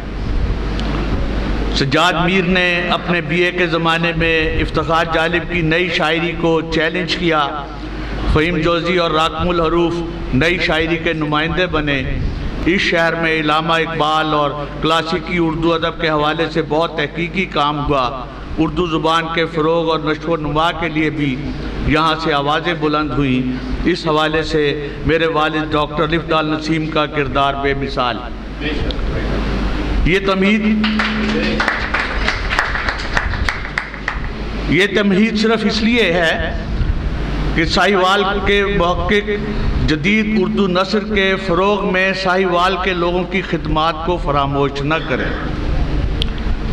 راجہ عبدالقادر، شاہد حمید، پروفیسر مرغوب احمد، ریاض زیدی، قیوم صبا، محمد امین، غلام فرید کاٹھیا صاحب نے بھی ساہیوال میں اردو ادب کی شمعوں کو روشن کیے رکھا۔ عزیز خان، شاہد سلیم جعفری، منظور اعجاز، مظہر ترمذی اور مشتاق صوفی نے بھی پنجابی شعر و ادب کی ترقی کے لیے خاصے کام کیے۔ شیخ عطا اللہ جنوں، مولانا گرامی صاحب کے شاگرد مولانا عظامی، سلیم واحد سلیم، منظور حسین شاہ مکان شریفی، اکرم خان قمر، ظہور احمد ظہور، اسرار زیدی، اشرف قدسی، خواجہ مہدی حسن، خواجہ عسکری حسن، ابرار ترمذی، اسلم سکھیرا، امین رضا، ریاض پوسوال، سعید شیخ، ڈاکٹر کاظم، حامد جیلانی، عزت عزیز، آفتاب کاوش، نعیم نقوی کی ادبی خدمات بھی ناقابل فراموش۔ طارق عزیز، ڈاکٹر اسرار احمد، صلاح الدین ایوبی، عبدالجبار شاکر، ڈاکٹر ابصار احمد وغیرہ بھی اسی شہر میں رہے۔ اس شہر کے لوگوں نے اس شہر میں فیض احمد فیض، حفیظ جالندری، جوش ملی آبادی کو بھی مشاعروں میں سنا ہے۔ مصطفیٰ زیدی نے بھی یہاں رہ کر ادب تخلیق کیا۔ نوم میم راشد بھی یہاں وقتاً فوقتاً آتے رہے ہیں۔ جیلانی کامران اور مشکور حسین یاد نے 70 کی دہائی میں اس شہر میں مضامین پڑھے۔ نئے زمانے کے یہ ایک بیک گراؤنڈ ہے اس حوالے سے کہ یہاں پہ اب بھی ادب جو ہے اسی سطح پہ جاری ہے جس سطح پہ پہلے جاری تھی۔ نئے زمانے کے فلسفی زیزک نے فلم کی مظہریات پر بات کرتے ہوئے اسے منجمد ثانیوں کے مخصوص رفتاری تواتر سے تعبیر کیا ہے۔ اس سے مجھے یاد آیا کہ کہ جب موجودہ دور کے الیکٹرانی سلسلوں کی کسی کو بھی خبر نہیں تھی، تب ہم دنیا بھر سے چنیدہ تصویریں سرکاراما میں دیکھا کرتے تھے۔ اس میں مکہ بھی نظر آتا تھا، مدینہ بھی، 12 من کی دھوبن بھی۔ ہمارے بچپن کے ایام میں منٹگومری میں ایک کتابچہ ملا کرتا تھا جس میں حنیف محمد کے گھٹنے ٹیک کر لگائے جانے والے چوکے کی پوری متحرک تصویر نظر آ جاتی تھی۔ اس کے 100 صفحے کو ہم مشینی تیزی سے پلٹتے تھے تو اس میں موجود حنیف محمد کی ساکت تصویریں اس کے متحرک چوکے کی صورت نظر آنے لگتی تھی۔ یعنی خارجی حرکت ان ساکت تصویروں کو موو کروا دیتی تھی۔ اس دور میں تمام لائیو ویڈیوز اور تمام فلمیں معروضی حرکتوں کے مخصوص تناسب سے متحرک نظر آنے لگتی ہیں۔ آنات، ثانیوں اور پلوں میں منقسم ساکت تصویریں جب ایک مخصوص رفتار سے تواتر کے ساتھ حرکت کرتی ہیں تو موویز کا نام پاتی ہیں۔ موویز کا اول و آخر انجماد، سکوت اور ٹھہراؤ سے عبارت ہے۔ مشین کا کمال یہ ہے کہ اس نے منجمد کو متحرک اور ساکت کو رواں کر دیا ہے، یعنی ٹھہرے ہوئے کو چلتے میں بدل دیا ہے۔ تمام دنیا کے ناظرین اس فریب اور سراب کے یوں شکار ہیں جیسے وہ فی الحقیقت رواں اور متحرک زندگی کو دیکھ رہے ہوں۔ یہی حال ادیبوں، شاعروں اور فکشن رائٹرز کے نیریٹیوز اور نریشنز کا ہے۔ وہ اپنے ساکت لفظوں میں زندگی کے تحرک کو دکھا دینے پر قادر ہوتے ہیں۔ عہد جدید میں جب میں سفر ناموں کو پڑھتا ہوں تو مجھے ان میں کسی ملک یا شہر پر بنی ہوئی مووی سے زیادہ لطف آتا ہے کہ ان میں سفر نامہ نگار کی بصری دانش اور خیالی ادراک کا عمل دخل ہوتا ہے، ورنہ گوگل ارتھ کے وسیلے سے ہم دنیا کے چپے چپکے کے حال سے واقف ہو سکتے ہیں۔ اسی تناظر میں جب میں دیکھا تیرا امریکہ کا مطالعہ کرتا ہوں تو اگرچہ امریکہ کے بارے میں تازہ ترین معلومات ویب سائٹ سے مل جاتی ہیں، تاہم ان معلومات میں وہ بصری دانش اور خیالی ادراک موجود نہیں ہوتا جو کسی ادبی تحریر کی جان ہے۔ اپنے سفر نامہ میں رضا صدیقی نے ایک ماہر سفر نامہ نگار کی طرح اپنے سفر کے قوائف کو قلم بند کیا ہے۔ ان کا امریکہ کا یہ سفر نامہ اس اعتبار سے اہم ہے کہ اس میں انہوں نے معاصر امریکہ کے حوالے سے تاثرات اور قوائف کو پیش کیا ہے۔ انہوں نے اس کے کچھ حصے سفر کے دوران لکھے اور کچھ اختتام سفر پر۔ اس کے مختلف ابواب میں جہاں امریکہ کے ان چند شہروں کا ذکر ہے کہ جن کا سفر وہ کر پائے، وہاں اس میں انہوں نے مختلف نو منظروں کو اپنے مشاہدوں، کیفیتوں اور ذاتی تاثروں سے بھی مربوط کیا ہے۔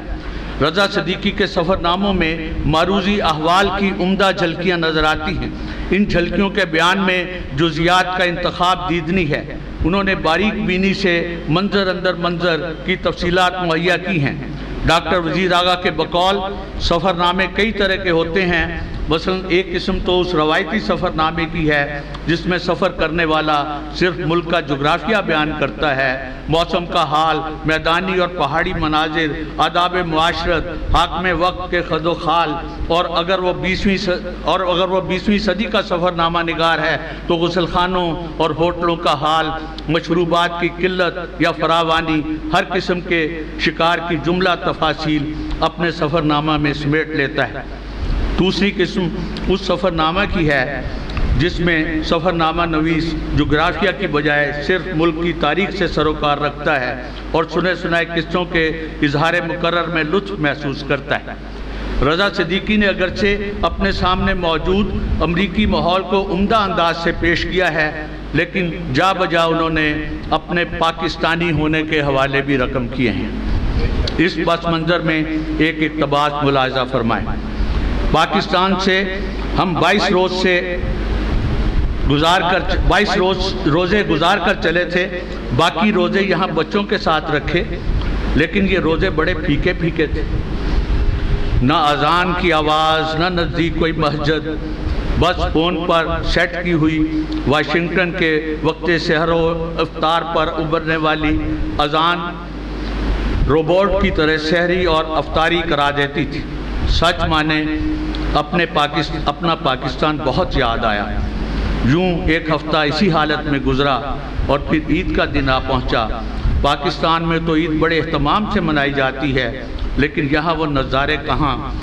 چاند رات کو دو آپشن تھے، ایک تو یہ کہ چاند رات میلے میں چلے جاتے جہاں کھانے پینے کے سٹال لگے ہوتے اور پاکستان یا ہندوستان کا کوئی تھکا ہوا گلوکار آپ کو بوریت کی انتہا تک پہنچا دیتا۔ دوسرا آپشن عدیل نے یہ ہمارے سامنے رکھا کہ چلیں واشنگٹن ڈی سی چلتے ہیں، جہاں امریکہ کے کچھ مقامات دیکھ لیں گے۔ ہمیں چاند رات میلے میں تو کوئی دلچسپی نہیں تھی، سو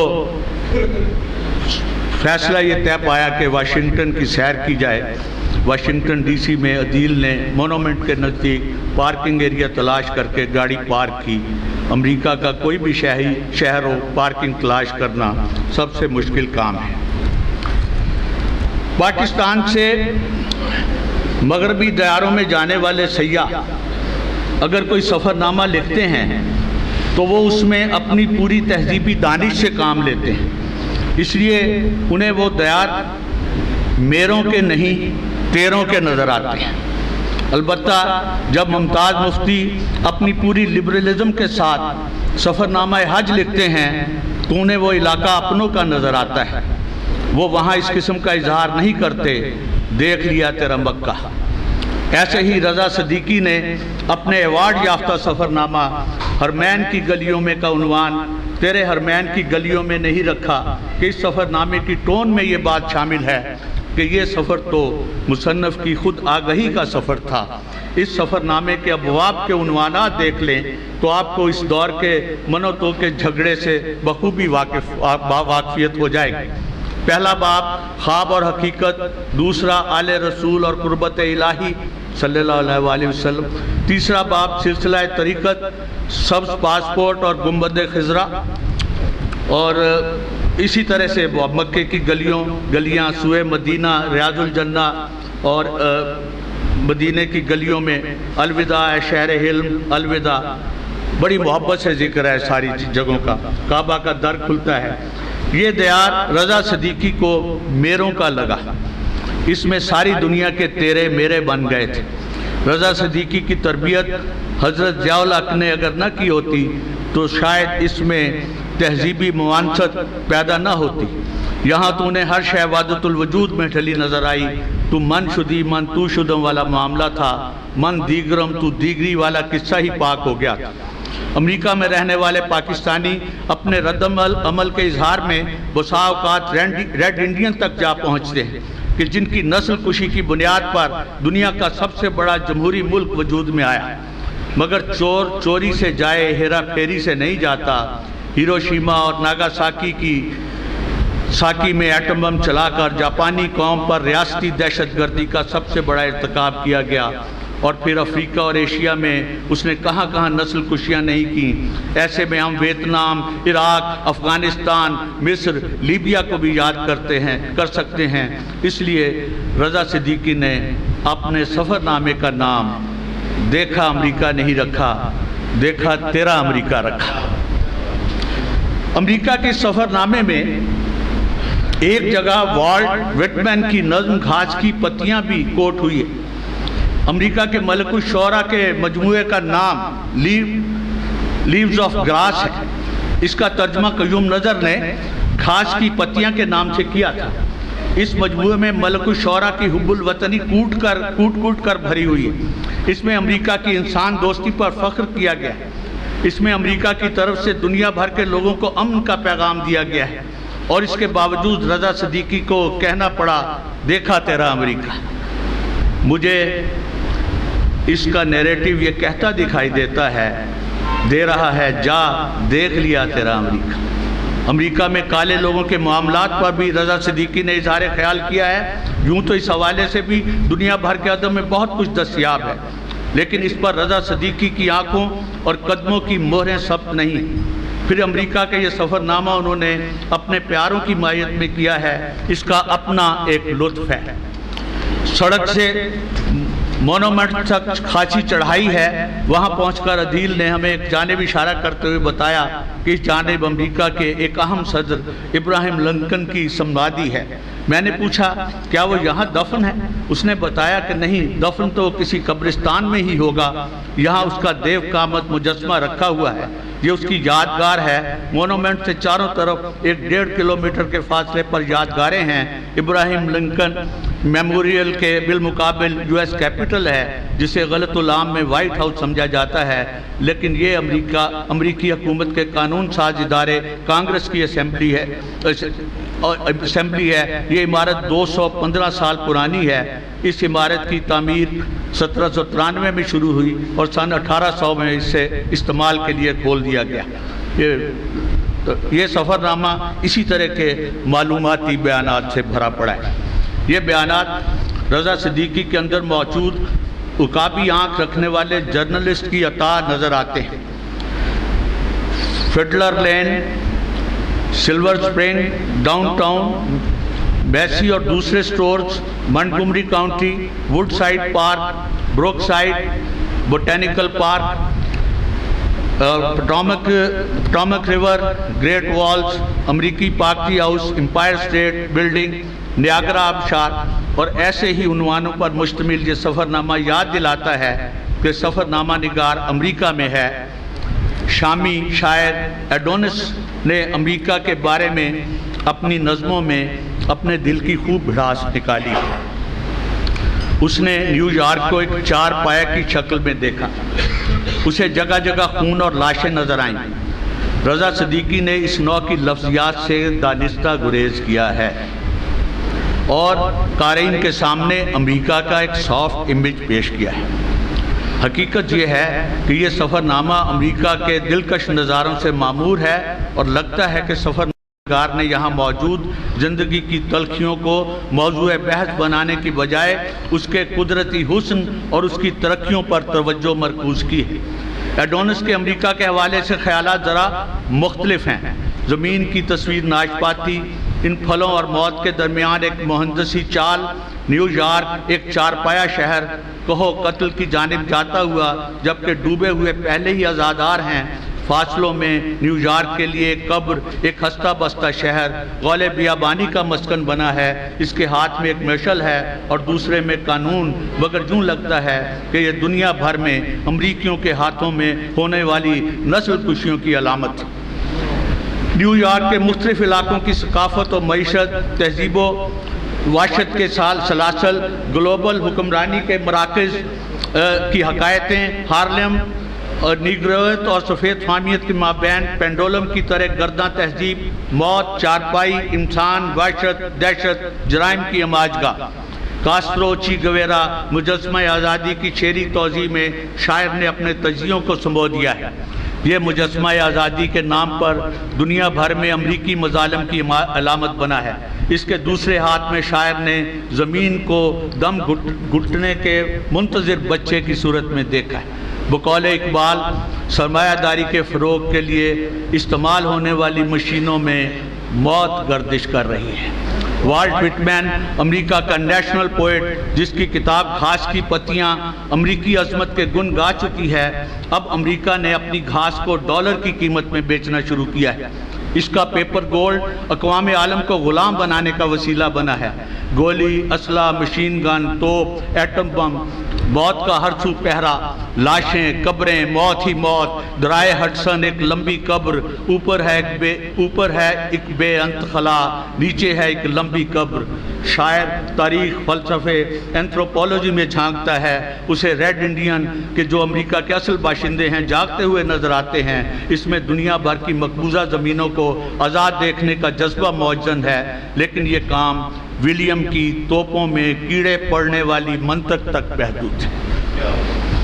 انسانیت کے حقیقی نجات کے لیے اٹھنے والی آوازیں اگر سلا دی گئی ہیں تو انسان خود پر مسلط کی جانے والی مصنوعی اموات سے کیسے چھٹکارا پا سکتا ہے؟ امریکی صنعتی تہذیب کی موجودگی دنیا بھر کی اقوام کے لیے پیغام موت ہے۔ اس حوالے سے ایڈونس کا ذہن کسی ابہام کا شکار نہیں۔ رضا صدیقی نے حال ہی میں ایک اور کتاب بھی طبع کروائی، یہ معاصر، بس یہ تھوڑا سا رہ گیا، یہ معاصر شعر و ادب سے تعلق رکھنے والے شاعروں اور ادیبوں کی کتابیں ہیں۔ اس کتاب میں انہوں نے اپنے چینل ادبستان میں جو تبصرے کیے ہیں وہ شامل ہیں۔ اس حوالے سے زیڈ کنول کا یہ اقتباس قابل توجہ ہے۔ رضا صدیقی نئی منزلوں نئے راستوں کے مسافر ہیں۔ آن لائن ادبی ٹی وی دبستان ہو یا بولتا کالم، وہ ہر جگہ جدت اور اسلوب کو نمایاں مقام دیتے ہیں۔ زیر نظر تصنیف کو مرتب کرنے کے لیے وہ ساغر ادب سے نگینے چن چن کر لائے ہیں۔ یہاں احمد ندیم قاسمی کا افسانوی سفر بھی ہے، گلزار کی گلزاریاں بھی، مشرف عالم ذوقی کی کہانیاں بھی ہیں، اور زائدہ حنا، نیلم احمد بشیر، سلمہ آوان، ڈاکٹر بلند اقبال، فرد پروین، محمد حمید شاہد، لیاقت علی، غلام فرید کاٹھیا، اسلم شہاب ہاشمی، روحی طاہر، انور زاہدی کی افسانوی دنیا کی سیر کا اہتمام بھی، جہاں نفسیات، روحانیت اور قلبی کشمکش سے جڑی عصری زندگی دھیرے دھیرے یہ کہتی سنائی دیتی ہے، لے سانس بھی آہستہ کہ نازک ہے بہت کام۔ رضا صدیقی نے ادبستان میں جہاں مجید امجد، عطا اللہ جنون، ڈاکٹر الفضال نسیم، حاجی بشیر احمد بشیر، جعفر شیرازی، قیوم صبا، ناصر شہزاد جیسے منڈکمری یا ساہیوال کے عظیم شعراء اور ادبا کے متنوع اسالیب اور بیانیاتی طرزوں کا تذکرہ کیا ہے، وہاں وہ کبھی کبھی مجھ ناچیز کی تخلیقات کو بھی شیئر کر دیتے ہیں۔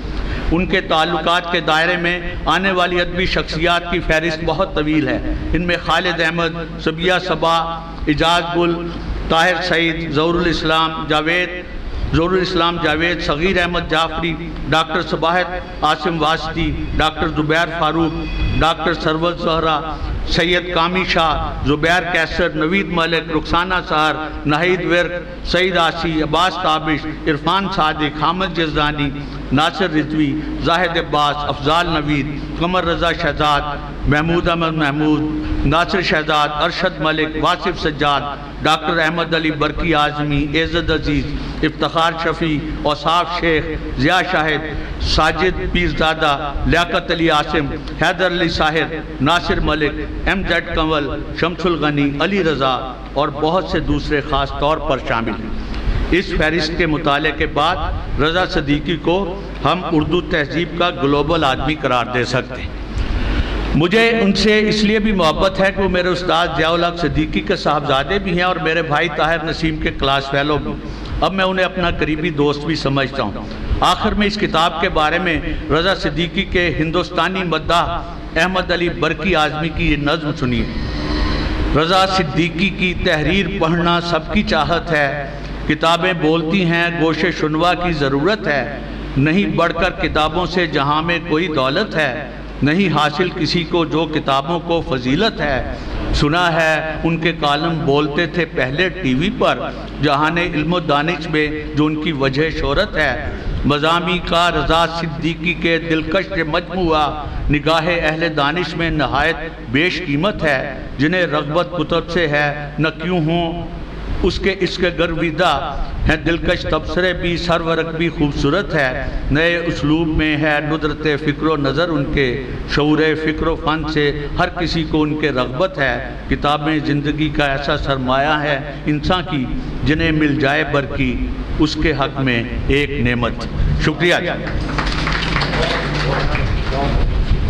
دونوں کتابوں کے باطن میں اتر کر ان کی خوبیاں اجاگر کر رہے تھے، اور اس سے پہلے کہ میں صاحب کتاب محترم رضا الحق صدیقی صاحب کو یہاں پہ دعوت دوں، ہمارے شاعر محترم اور افسانہ نگار عزت عزیز صاحب کی کتاب عالم ارواح کی مار روڈ پر طبع ہوئی تھی، ان کے افسانوں کا یہ مجموعہ رضا الحق صدیقی صاحب کو پیش کیا جائے گا۔ میں درخواست کرتا ہوں کہ تشریف لائیں۔